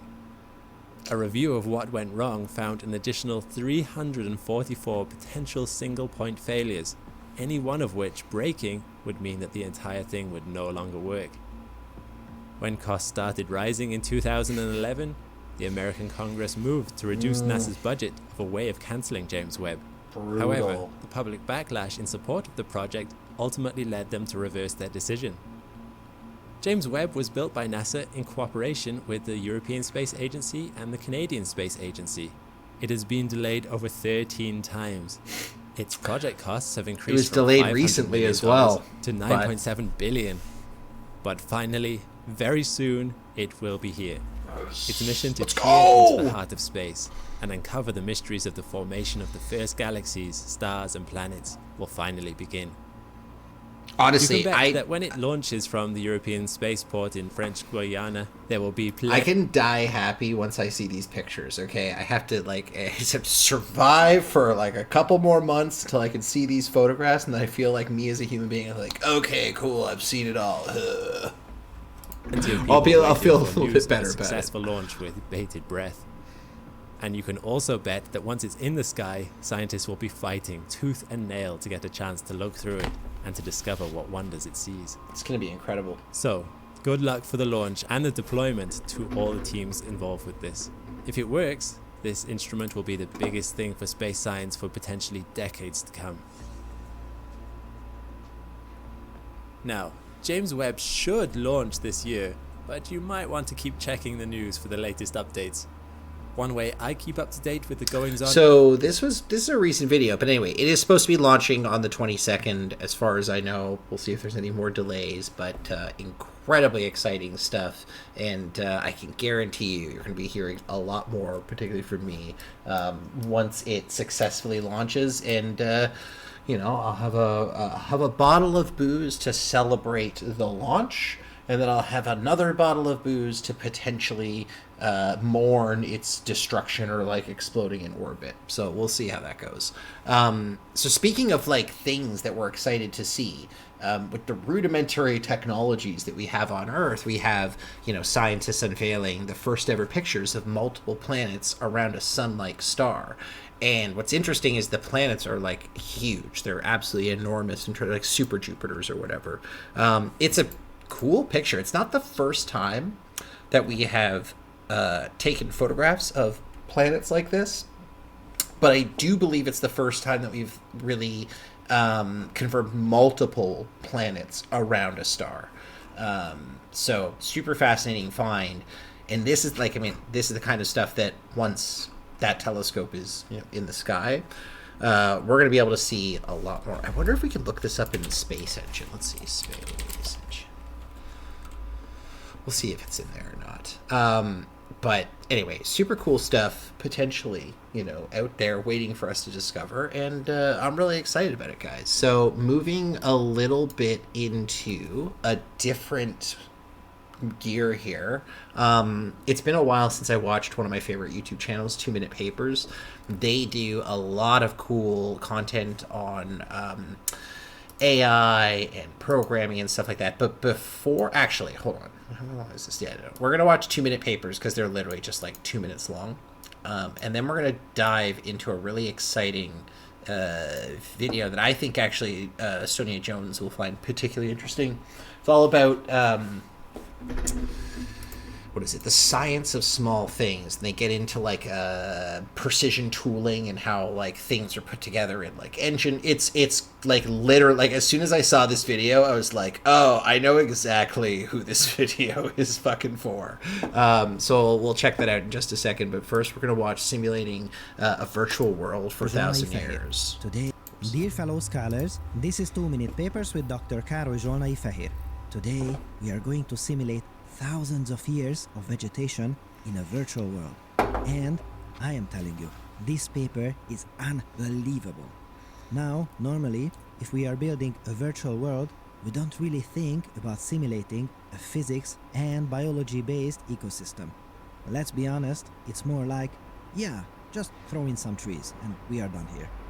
But in reality, the kinds of vegetation we have in a virtual world should be, at the very least, a function of precipitation and temperature. And here, at this point, we know This is cool. that This is paper really means cool. business. You see, if there is no rain and it's super cold, we get a tundra. With no rain and high temperature, we get a desert. And if we keep the temperature high and add a ton of precipitation, we get a tropical rainforest. And this technique promises to be able to simulate these and everything in between. See these beautiful little worlds here? These are not illustrations. No, these are already the result of the simulation program. Nice. Now, let's run a tiny simulation with 400 years and a few hundred plants. Step number 1. The first few decades are dominated by these shrubs blocking away the sunlight from everyone else. This is fucking cool. But over time, step 2, watch these resilient pine trees slowly overtake them and deny them their precious sunlight. And what happens as a result? Look, their downfall brings forth a complete ecosystem change. And then, step 3, spruce trees start to appear. This changes the game. Why? Well, these are more shade tolerant and let's see. Yes, they take over the ecosystem from the pine trees. Right. A beautifully done story in such a little simulation. I absolutely love it. Of course, any self-respecting virtual world will also contain other objects, not just the vegetation, and the simulator says no problem. Just chuck them in there and we'll just react accordingly and grow around it. Now, let's see a mid-size simulation. Look at that. Imagine the previous story with the pine trees, but with not a few hundred, but 100,000 plants. This But, can simulate that and, too. I love this guy, And he's great. Now comes the final boss. A The large final simulation. boss. 500,000 plants and more than 1,000 years. Yes, really.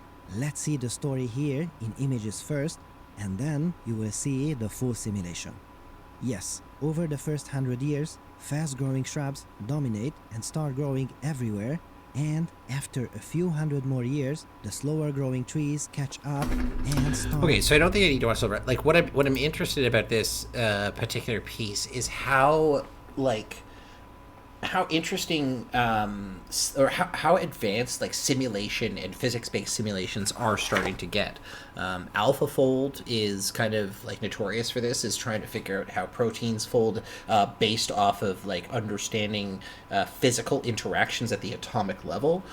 Similarly, when we are able to, like imagine being able to simulate the creation of rainforests, etc., or even to take what's happening to our current climate and actually visualize and extrapolate that for people and say, yo, if we keep going down this road, like this is exactly what's going to happen. It might be the kicker that we need for that sort of thing. So I think it's a really, really fascinating paper. And again, if you guys, 2-Minute Papers, great channel. Definitely check out their content. Cannot recommend their stuff enough. It's like super short. I do really want to watch this video because it's super exciting. Exciting might be the wrong word. I find exciting. The science of small distances. In 2010, an unprecedented milestone of the post-industrial world occurred. The total vehicles on Earth superseded the 1 billion mark.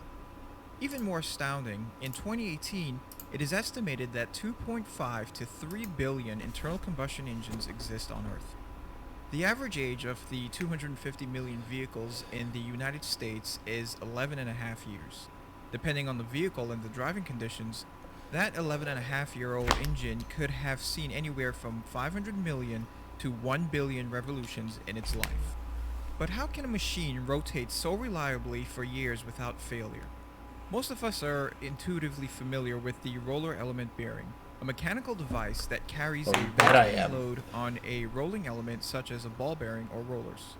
We see them daily on virtually every single wheel we use, as well as various other not so common places. But car engines do not rotate on ball bearings or rollers. Their impressive reliability comes from a remarkably simple bearing device, the modern journal bearing.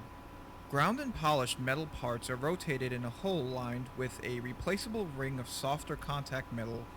Both metals have a low coefficient of friction between them, but the incredible efficiency of this design comes from between the metals. Machined into the dimensions of the two rotating parts is an incredibly tiny gap designed to trap a thin film of oil. This thin film of trapped oil takes the entire load of the engine's power and is responsible for its longevity and reliability. This gap that traps oil has given us the modern industrialized world. This ability to create mass-produced parts with tight dimensions and efficiency and interchangeability, for better or worse, has changed our society and the face of this planet. Let's explore how small these distances are and what they look like. In order to make pretty things cool. with any precision, we need dimensional units. In our modern world, we look to the meter as the basis for all distance measurement. It took over 2 millennia to get here. The first forms of standardized length measurement was the cubit and the ancient foot. Archaeologists believe that the Egyptians, ancient Indians, and Mesopotamians preferred the cubit, while the Romans and Greeks preferred the foot. A cubit was defined as the length of the forearm, while the foot was defined by the human foot. The obvious problem with this was that everyone is different, and these lengths could vary up to 15%. Ancient engineering was coarse and loose by modern standards, so these variances were easily tolerated. They operated with an archaic version of what we now call low tolerances. A modern tolerance is an allowable amount of variation of specified dimensions of a machine or part. In modern tolerances, the allowed range of the used unit is specified instead of the unit itself varying. For example, a tolerance of plus or minus 1 millimeter on a 50 millimeter specification allows for the actual measured dimension to be anywhere between 49 millimeters and 51 millimeters. As history progressed, the definition of distances shifted between various natural objects. Finally, during the Age of Enlightenment, we saw the first definition of distance through scientifically derived means. The meter was invented. Though the meter was initially defined as 1/10 millionth of the distance from the equator to the North Pole along a meridian through Paris, in modern times it has become the definitive standard of length by deriving its definition from a universal constant.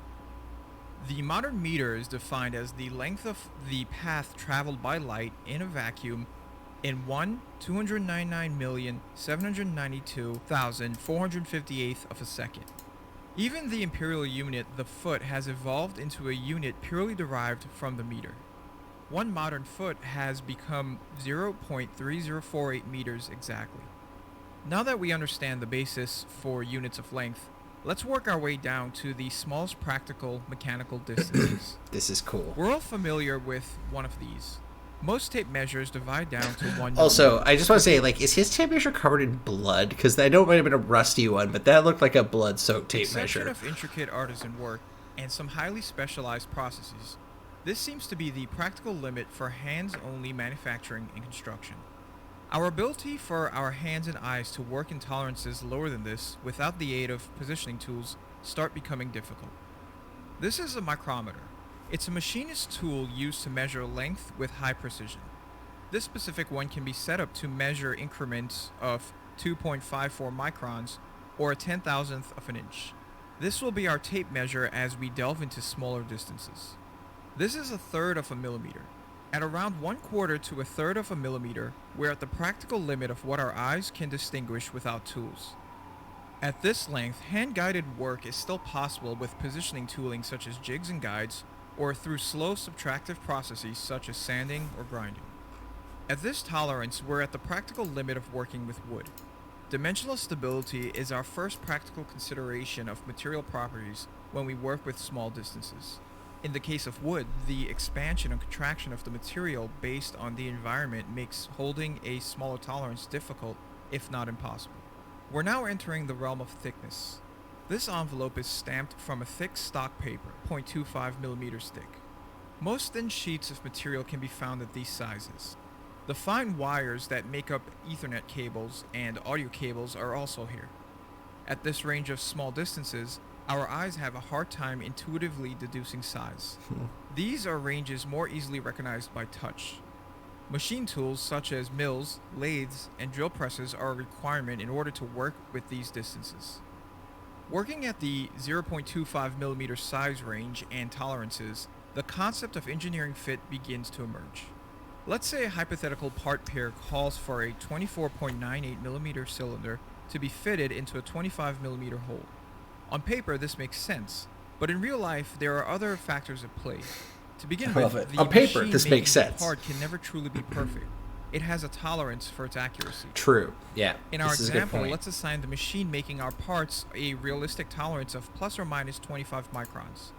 What this means is that no matter how hard we try, it's possible that the produced part could be a 25.005mm cylinder and a 24.975mm hole, or any other size mismatch within that tolerance that results in poor fitment. Because of the tolerance of the machine, making parts that fit become a luck game. But let's say we are able to get a perfect 24.98mm cylinder and a 25mm hole. We now encounter a new problem, assembly.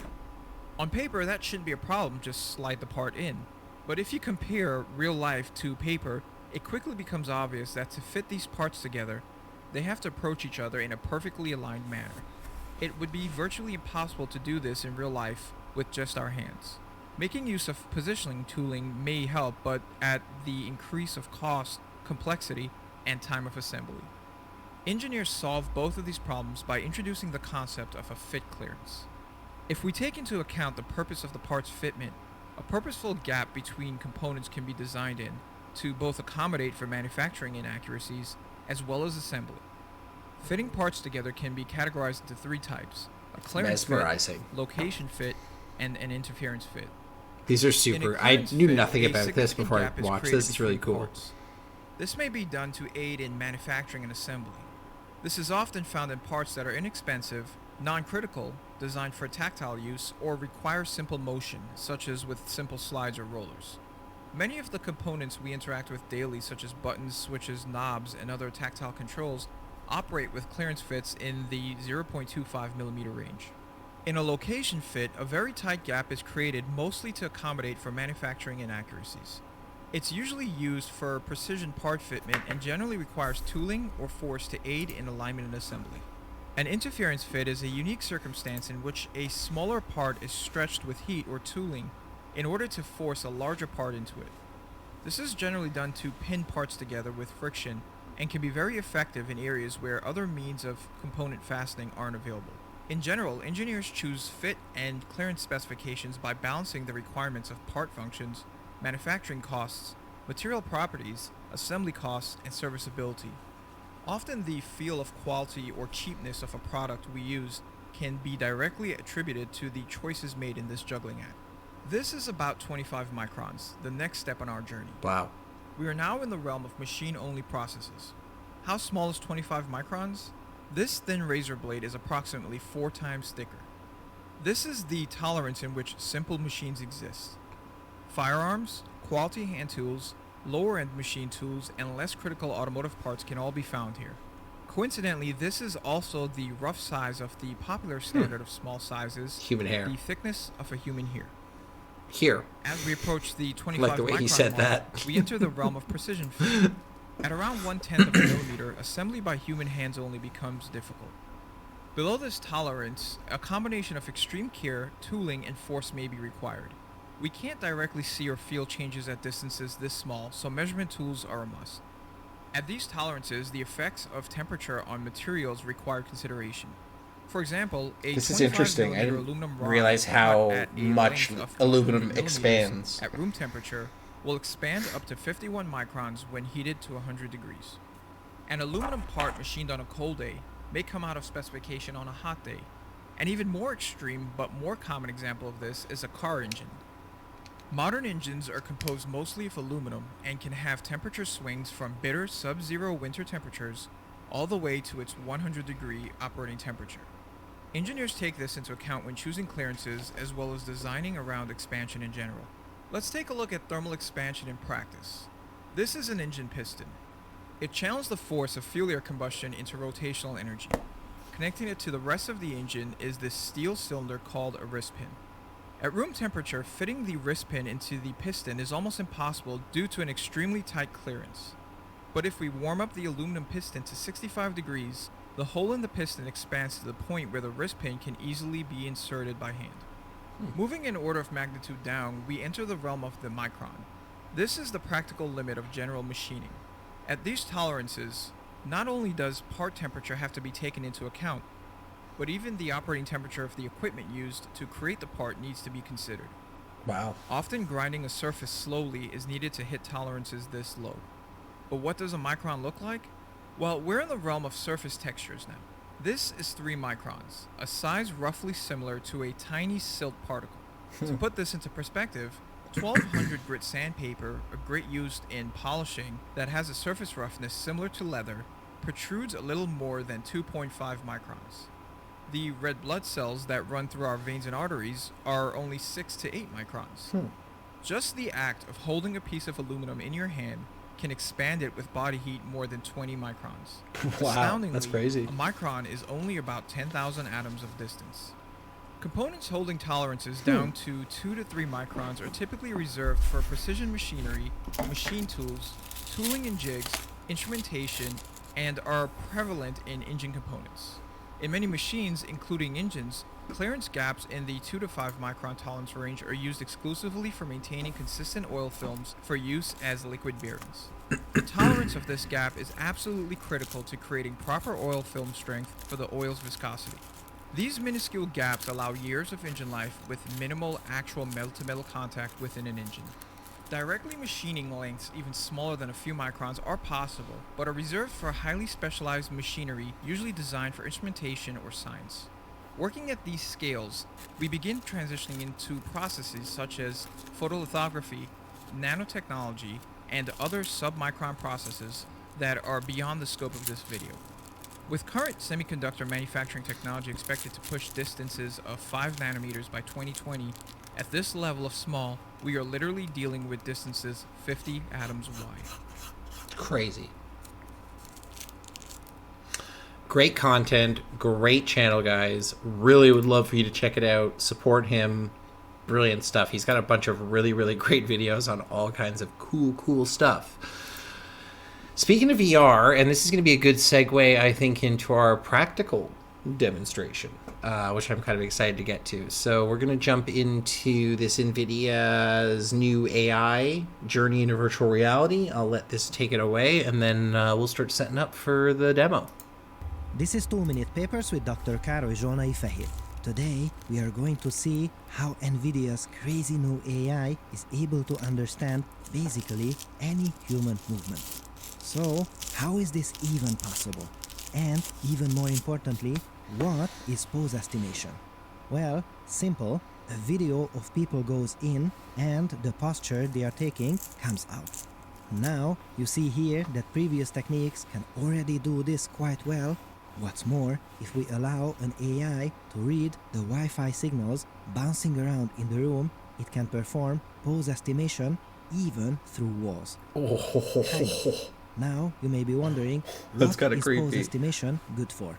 By the end of this video, you will see that this can help us move around in virtual worlds, the metaverse if you will. But let's not rush there yet, because still, there are several key challenges here. One, we need to be super accurate to even put a dent into this problem. Why? Well, because if we have a video and we are off by just a tiny bit from frame to frame, this kind of flickering may happen. That's a challenge. 2. Foot sliding. Yes, you heard it right.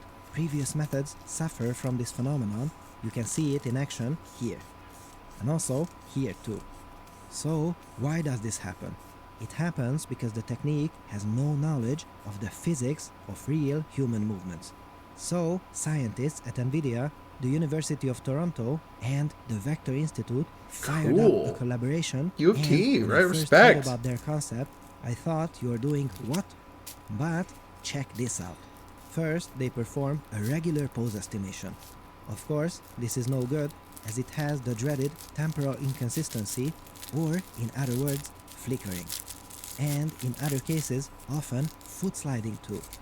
Now, hold on to your papers, because here comes the magic. Here we go. They transfer the motion to a video game character and embed that character in a physics simulation. In this virtual world, the motion can be corrected to make sure they are physically correct. Now, remember, foot sliding happens because of the lack of knowledge in physics, so perhaps this idea is not that crazy after all. Let's have a look. Now this will be quite a challenge. Explosive sprinting motions. And... whoa! This is amazing. This, dear fellow scholars, is superb pose estimation and tracking. And how about this? A good tennis serve includes lots of dynamic motion. Whoa, and that's just look at how beautifully it reconstructs this move. Apparently, physics works. Now, Physics without works, the guys. DFD stickman, we can retarget these to proper, textured, virtual characters built from a triangle mesh. And that is just one step away from us being able to appear in the metaverse. No head-mounted displays are required, no expensive studio, and no motion capture equipment. Just uses is cameras, required. which is pretty cool. So, what is required? Actually, nothing. Just the raw input video of us. Wow. That is insanity. Yeah, that's And wild. all this produces physically correct motion. So, that crazy idea about taking people and transforming them into video game characters It's is not that not far so off. crazy Yeah. after all. So, now we are one step closer to be able to work and even have some coffee together in a virtual world. What a time to be alive! This video has been supported by weights and biases. Guys, again, check out the channel. Really great content. Please, love to try and encourage people to support the wonderful videos that we get to watch together. I think this is a great segue. Talking about the metaverse, talking about virtual reality. I'm going to take the cans off for a second here because I don't need to hear anything. Let's jump into it. We're gonna jump into the VR world together. And I'm gonna talk a little bit about what is involved with just setting it up, why I think it's so freaking cool. But one of the first things I need to do is I need to clear my play space, because if I'm gonna actually play Phasmophobia here, I can't have a whole lot of stuff lying around on the floor. So I'm just gonna do a quick cleanup here. We're gonna switch over to Phasmophobia. So guys, I'm gonna take a quick 2-minute break, clear the room, have a drink of water. I'll be right back. Don't go anywhere. Thanks for sticking around. Respect.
All right, guys, let's dive into it. So, first things first, I got my Guardian boundary already set up, so hopefully I don't break anything here. We are going to jump in to Phasmophobia, which is a scary game. So if you get scared easily, now is the time to leave. I think I've got this on lock now. At least I figured out sort of how to use this properly. So step one is I'm going to start up the link between my Oculus and between my computer. So I go into the VR guy here. Joy-Cons go in, confirm this. Everything's looking good to go for the most part. We are going to Oculus link and launch. So I'm hooking up to the desktop that we are streaming from right now. And sorry about the camera angle. Not much we can do about it in a second, but cool. It should be linked up. The link is established. Very nice. So from here, I should be able to start up Steam VR. And Steam VR should then recognize my nice headset, which it does. And now I'm in Steam VR. Perfect. Okay, cool. We are literally almost there. So the trickier part of this is going to be getting the audio to pipe through the appropriate microphone. So what I'm going to try and do is I'm going to try and switch the microphone to the Oculus mic. And we're going to lose a little audio fidelity, but the overall experience for everyone will be better. Test 1 2, not bad. Okay, good, and we should be able to start up Phasmophobia now. There should be desktop audio. If not, actually, I think we'll just capture. Hold on, let me switch.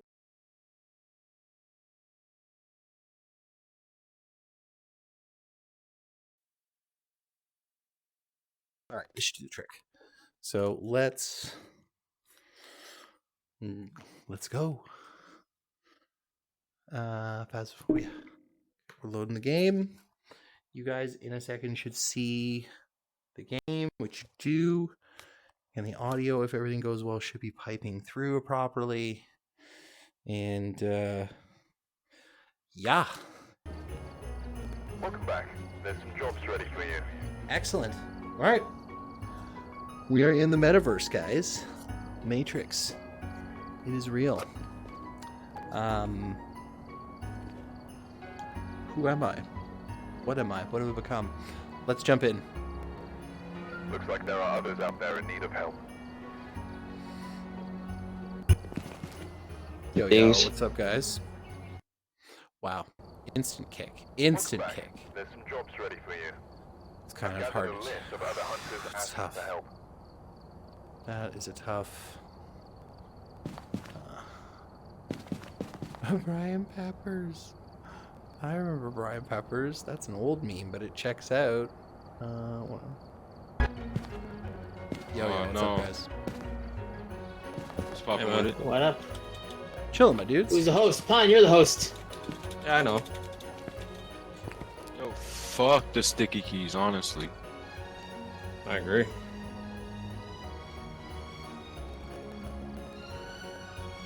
Oh, you're on VR? Yeah, my dude. How's it going, guys?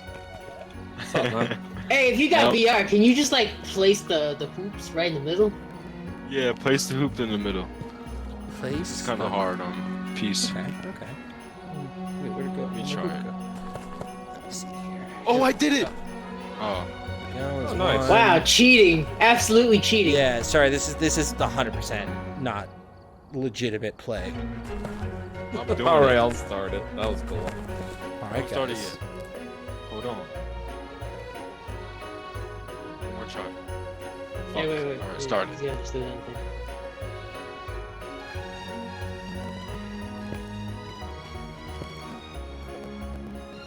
Going down, guys.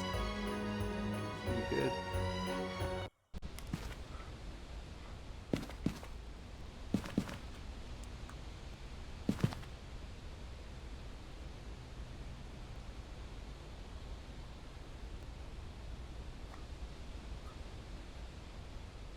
Okay.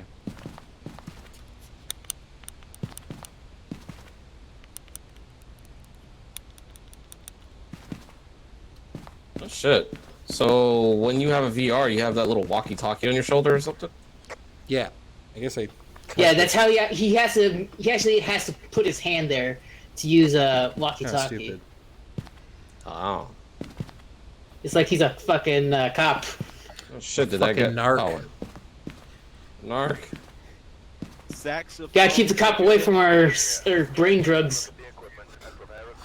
Yo, I need Hey, some yo, of those whoever's on that, hey, yo, the menu music is fire as fuck, bro. That shit goes hard. I'm high as fuck, by the way, if you guys can't tell. Oh, respect, dude. It's fine. Respect. This is a Scooby Gang. It's Man- automatically you need to do that. Man after my own heart. sir. Let's do this.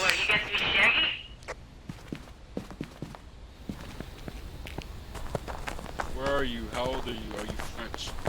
Oh Do you shit! like I've weed? never been out to this place before. This is crazy. I'll roll you up a blunt, you know what I'm saying? We can get along, you know what I'm saying? Oh, respect, respect.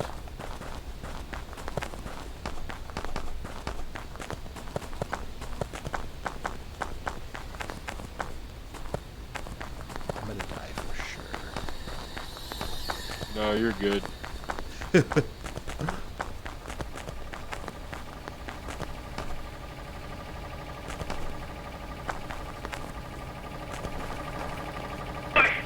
Hey, Farm, come over here. Look at this shit. Remember how I told you could hide in the fucking tiny ass tent? Now the tent is filled with shit. Now you can't go in there no more. Oh, no.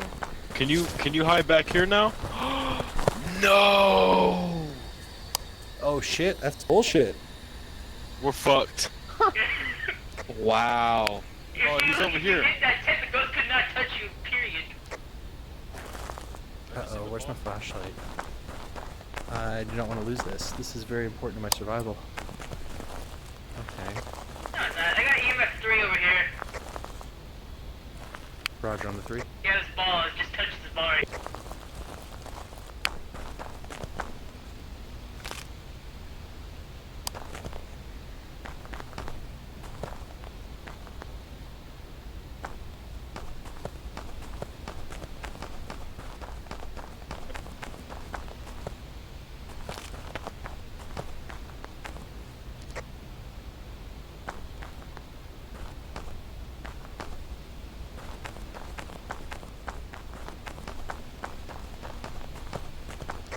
Oh, you crossed off the EMF reader. Jita. Jita.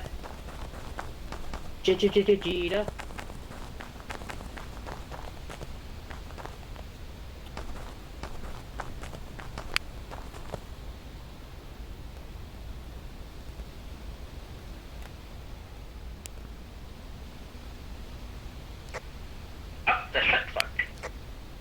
Whoa. That scared the shit out of me.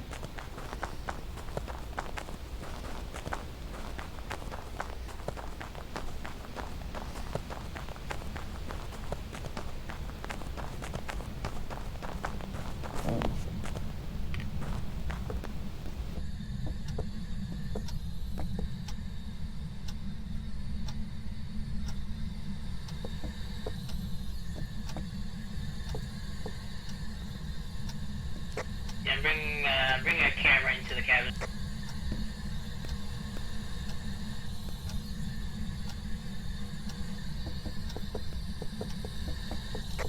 Why are you German?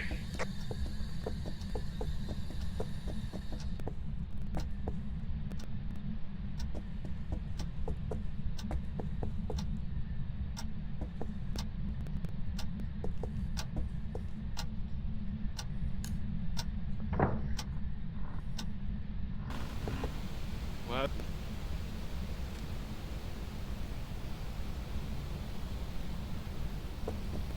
Holy shit.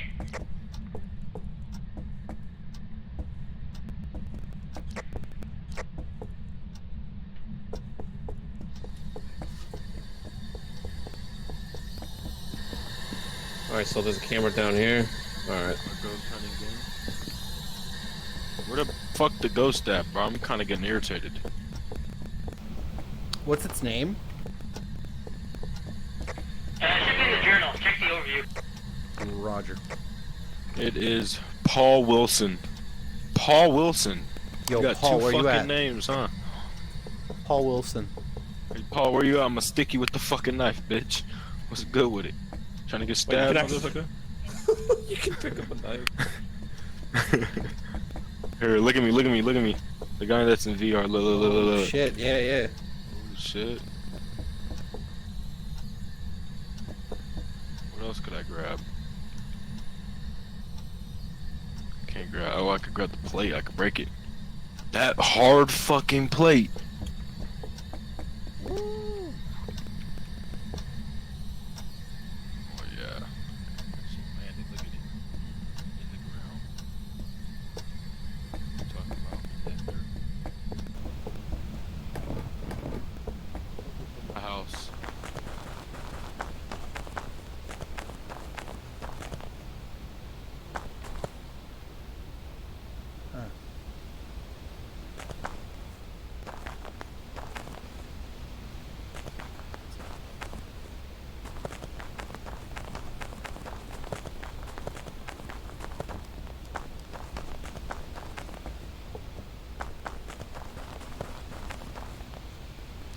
Oh shit, the sun, your sanity's at 54%.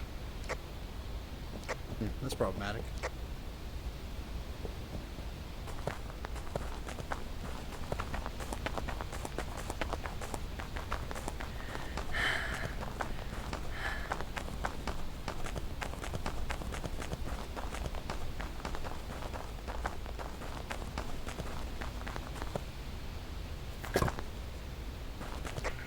Yeah, I don't like this map only because it's so fucking cute and you just gotta walk everywhere. No, this shit just lags for me and I'm at good FPS. Yeah, Fawn had that problem. Yeah, I had the upgrade and it pretty much fixed itself.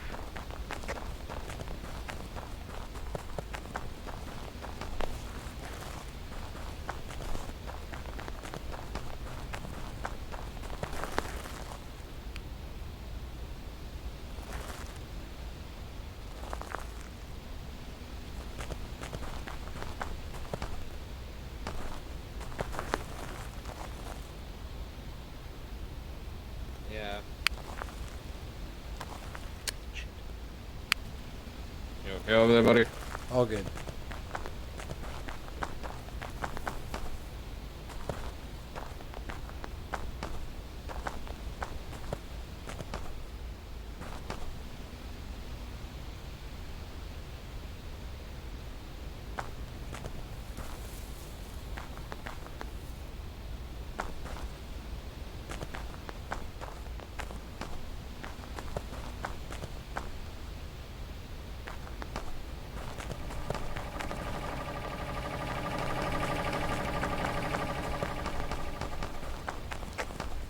What if he's not in the, what if he's not in the cabin?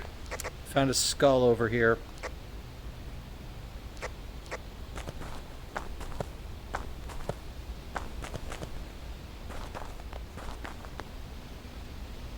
I don't think skull's good. I think skull's bad.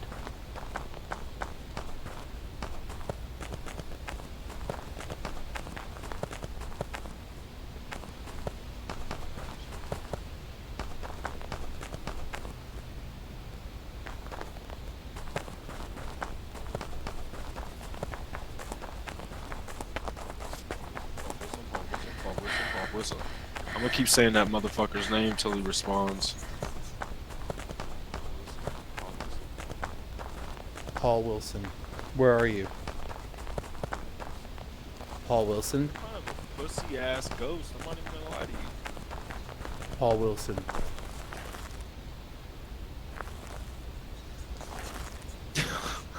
Why you walking like that, bruh? Because he's in VR, so he probably doesn't like. Oh, shit. Get in. Close this. Close this. I don't know how to close it.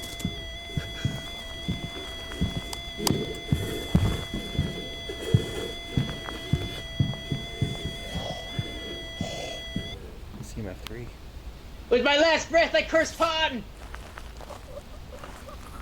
No! How did he not kill me? Uh-oh.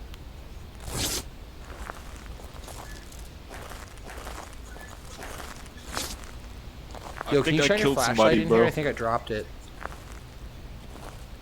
It's right here. Oh, tight, thank you.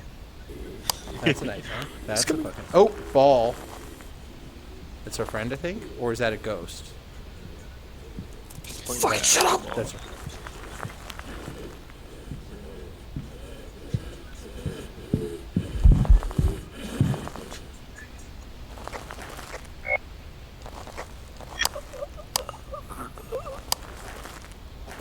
What? Oh!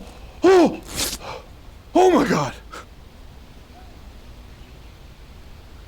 Okay. Let me go get the cameras. I gotta go take. Roger, I'm gonna back We gotta you up leave. here. We gotta leave. We gotta Yeah, leave. We let's gotta. get the fuck out of here. We gotta Get me out of here. I know you're scared on that VR, bro. I would be too. Very terrified. It's almost like real, you know? Yeah, he doesn't come on EMF 5. I Okay, see where he's so- spawning at, so I'm gonna grab a crucifix.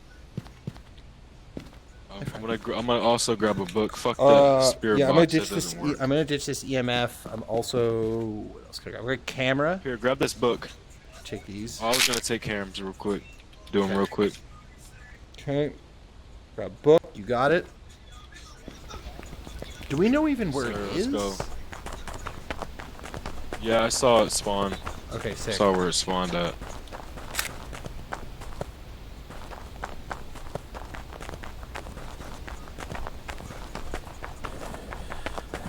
Oh, it's falling.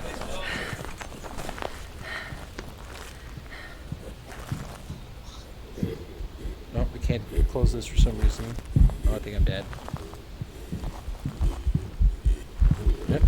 Yep, I'm gonna die. I'm dead. I'm dead. Why does this not let me close? Go to the truck, bro. Go to the truck. Go to the truck.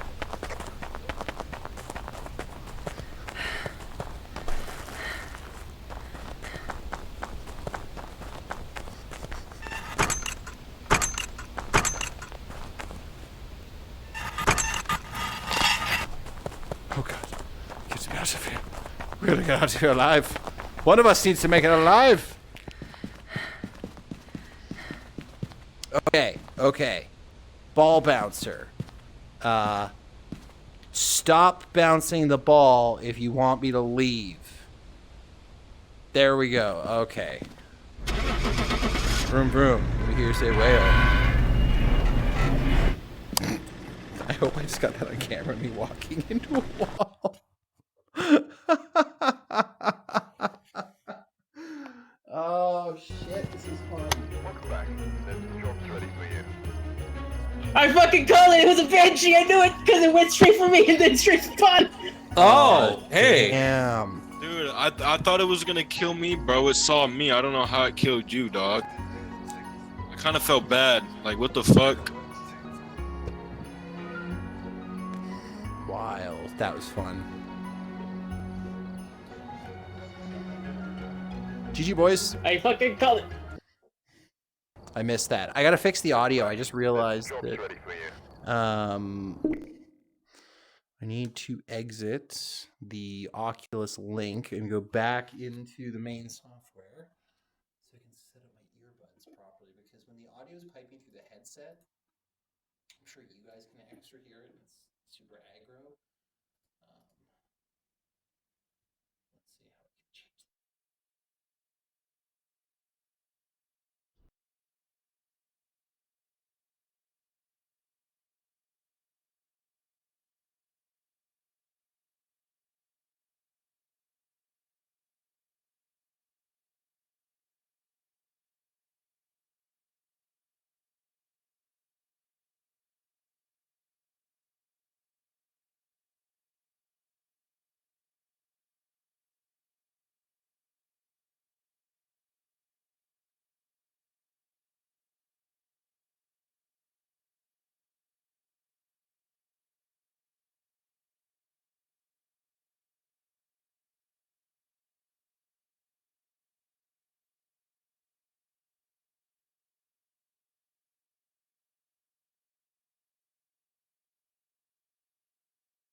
And then once I'm in VR, I can just literally restart it.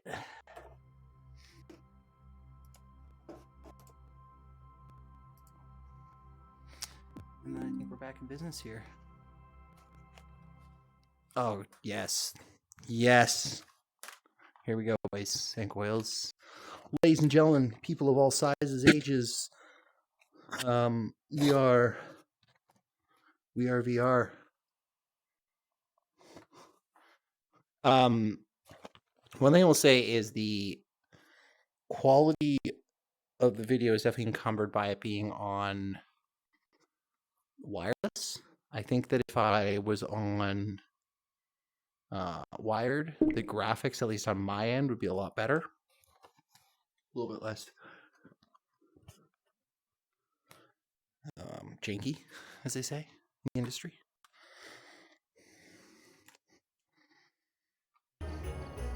Welcome back. I've got some jobs ready for you. Looks like there are others out there in need of help.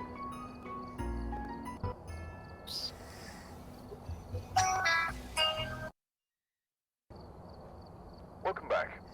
I've gathered a list of other hunters asking for help.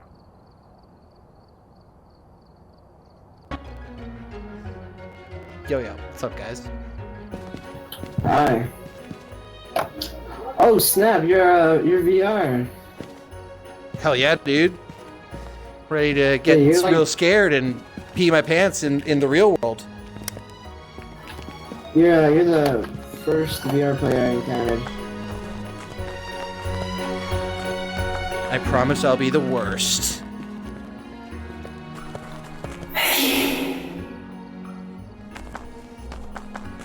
Do you just want to go ahead and start just the two of us, or?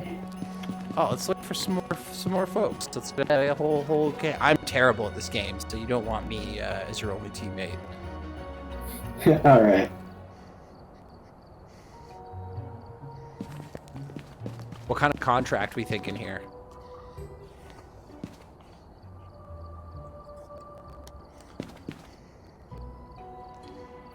All kinds of options. What are we thinking? Like, oh shit, wrong button. Welcome back. There's some jobs ready for you. I've gathered a list of other hunters asking for help. Yo, what's up, guys? Respect. How you doing? Oh, he's on VR. Okay. Doing excellent. Ready for you guys to carry me. Hell yeah. How was the game?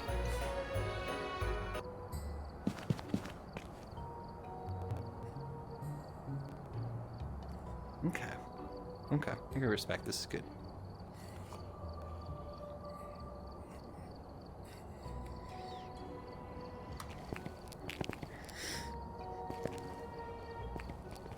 Okay, let's game.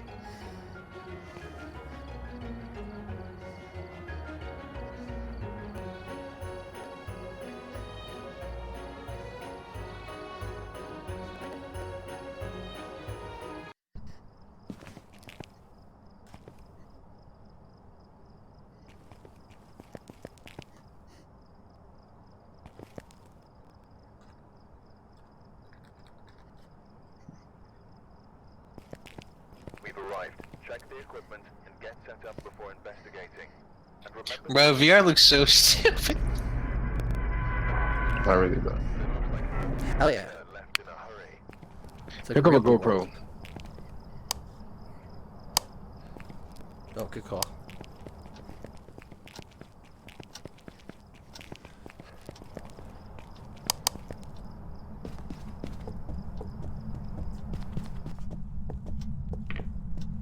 Okay. Going upstairs. Got some doors open.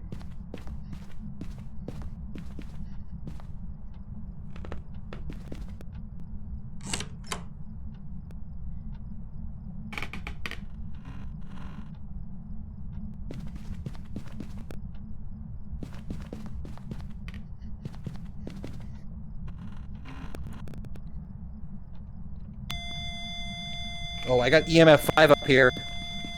Whoa. Upstairs? Yeah, upstairs in the bathroom. There are open doors like all the way to it. So I peeked in and instant EMF 5 right up here. As soon as I walked in here, it spiked. Oh, the tap.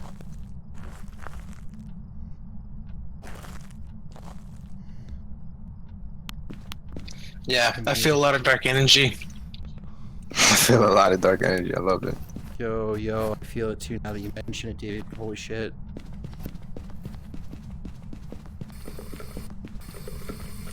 Kind of a psychic for spiritual energy. Okay. I'm glad we have you on the squad. This is like super valuable skills for this type of operation. Yep. Insanely valuable. I try to explain that to people. They still kick me out of their lobbies, dude. I don't get it. They're insane. These people are fools. Exactly. Pay no mind to the fools. Okay, scanning for temps. Nothing freezing yet.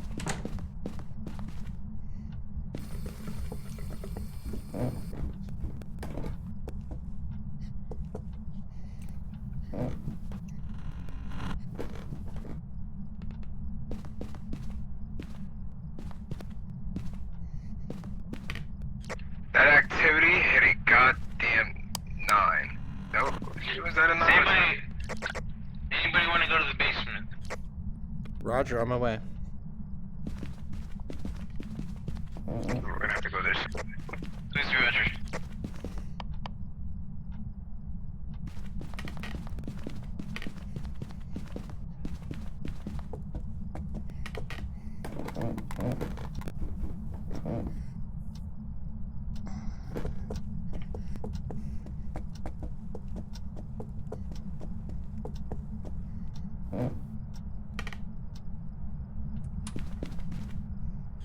Bears on.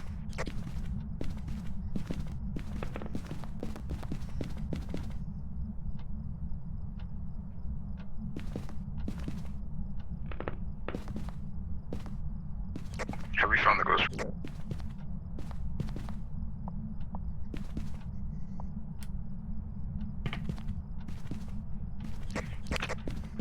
How you guys doing? Basement's clear. Yeah, no hits in the basement so far.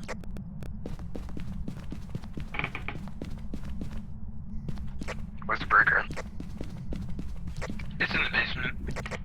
Okay.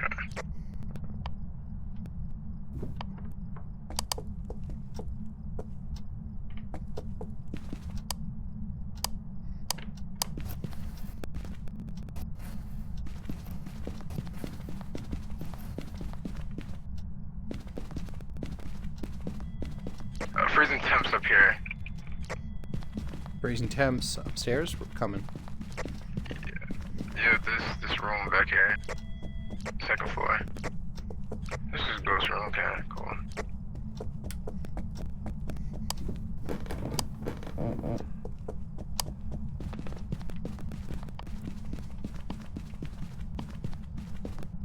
Ghost activity's taking a spike Oh again. shit! Then Yeah, a major freeze temp.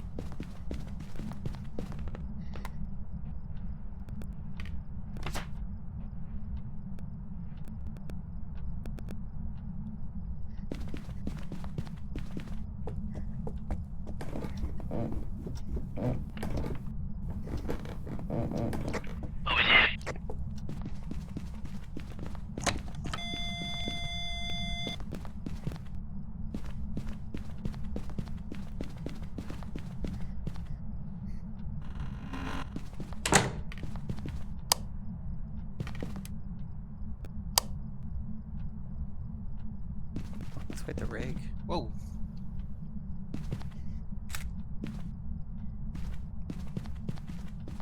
Anybody notice that footstep in the salt right there? Yeah. We got contact with the ghosts. Over.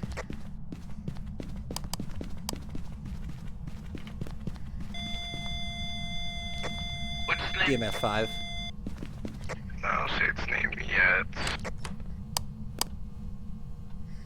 So it could be a Jin, Shade, Oni, or twins. Hey, did the power go out? Hope not. Power's back out.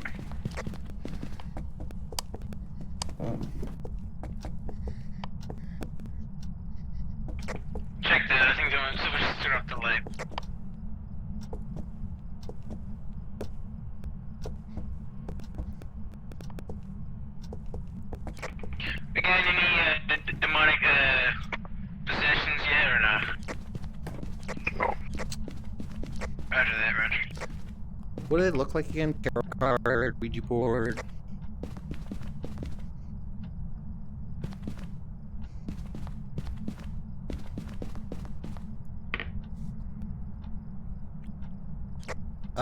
Team, I just found a human pelvis downstairs. Where at? Basement Where's your location? on the shelf. Yeah, basement on shelf.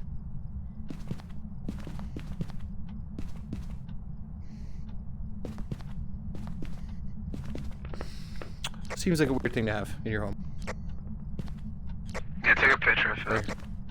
Yeah, pointing at it. There you go.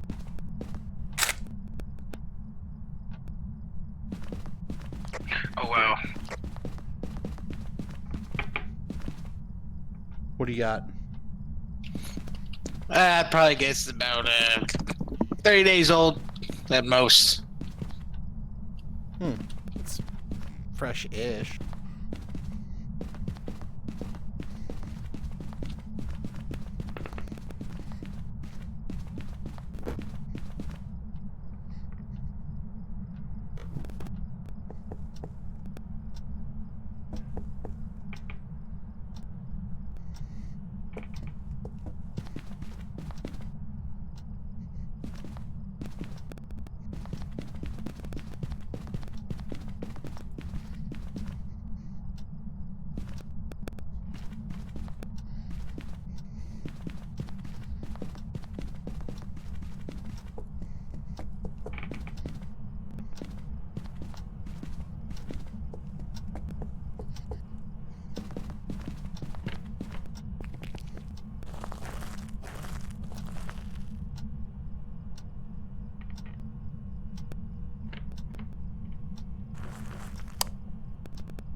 Oh, We lost power.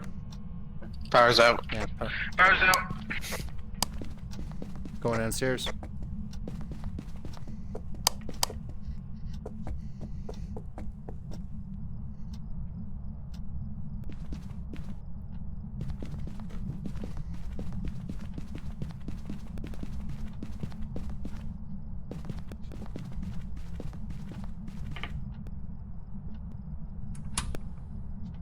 I've reestablished power.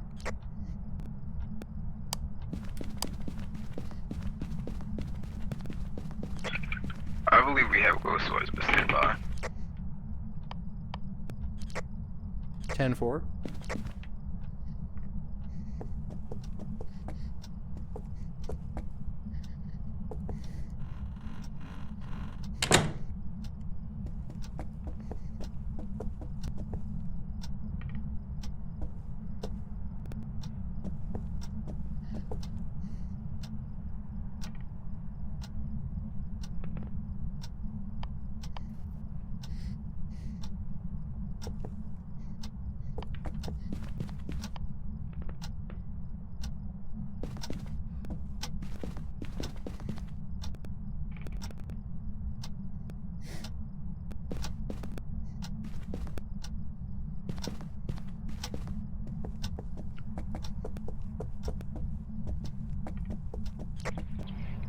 What room has gotten the most activity?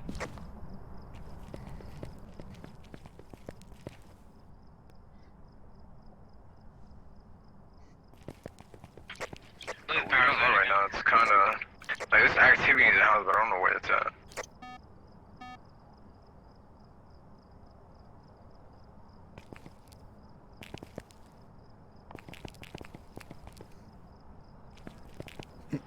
Let's go This piss is it this off. is a tricky one. This is a tricky one, boys. Trisha Miller. Motion sensors. There is a possibility it could have changed rooms, but I'm not sure.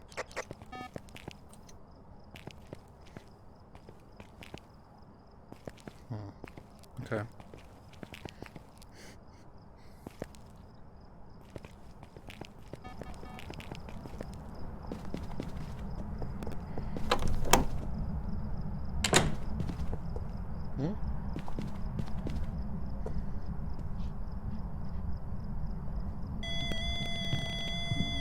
Oh, she's hunting. Shit. Through the roof.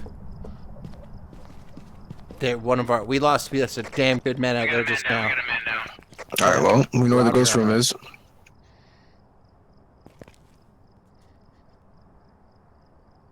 The ghost room is that first one we detected. Where did he die? He died downstairs. Oh, sweet mercy. Oh, she's not done. Got activity spike, watch out. Yep, it's hunting.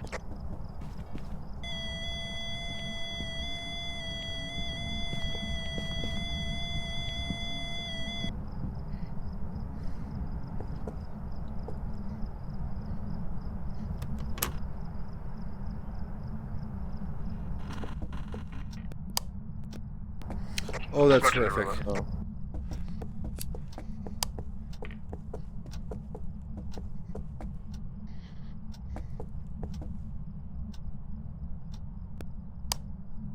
Alright, we should be able to go in the room. Stop touching it. Oh, they're both their crucifixes. It's about to start fucking shit up. Get out. I mean, you could be in there for like 90 seconds. But soon it's gonna be able to hunt. And you guys need to start taking some pills. You guys are at 0 sanity. It's gonna hunt you more. Nah, I'm getting out of here.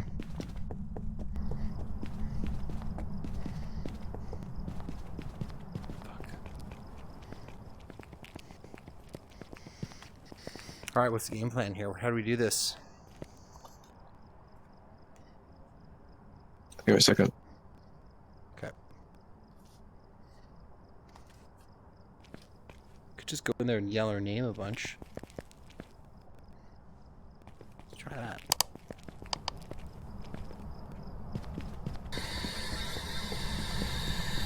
Patricia, where you at? Yo, Patricia. Hey, Sup, bitch. Trish? Uh-oh. Oh, fuck. Patricia.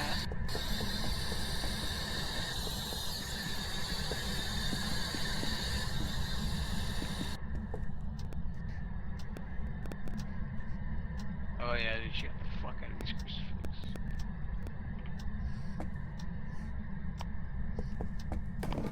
Alright, I'm gonna take one for the team here. Come on, no, I got the third evidence. Yeah, bye. I'm gonna take one for the team here. No, you don't got to do that. Patricia! Dots projected, so when you guys can leave now. Patrish. Fat Patricia, where are you? Oh, she didn't like that. She didn't like that. She didn't like that. She didn't like that shit. Content. You guys can't get out the front door. No, we're dead. We're dead. Only one person's gonna die if you're dead. It's upstairs.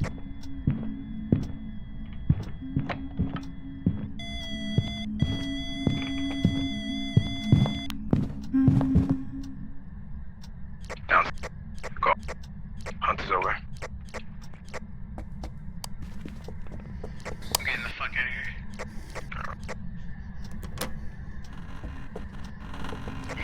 Go ahead and open that door. Thank you.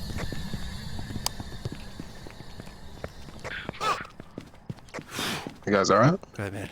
Hey, she didn't like that, bro. No, she did not like that one bit, dude. You called her fat and she was there. She got pissed off. I'm gonna go do it again. What's the winning? The evidence? The evidence we have right now is EMF level 5, dots projector, and freezing temps.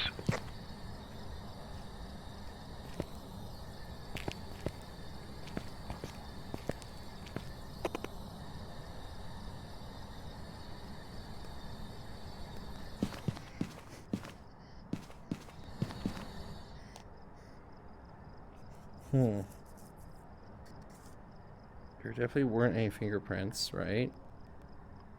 Yeah, no, we have all the 3 evidence. So EMF level 5, dots, and freezing temperatures. Oh shit, yeah, okay. We're good.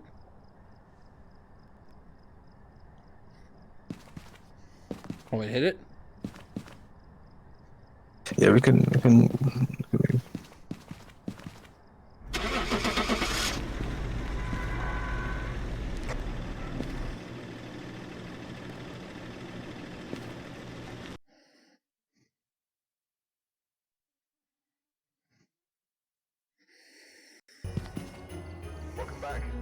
I've got some jobs ready for you. Nice. GG, boys. Well played. Holy shit. Welcome back. I've prepared some jobs for you. So sick to get the Oculus Link cable going versus what I got going now. Anyway, guys, I think tonight has been a fun.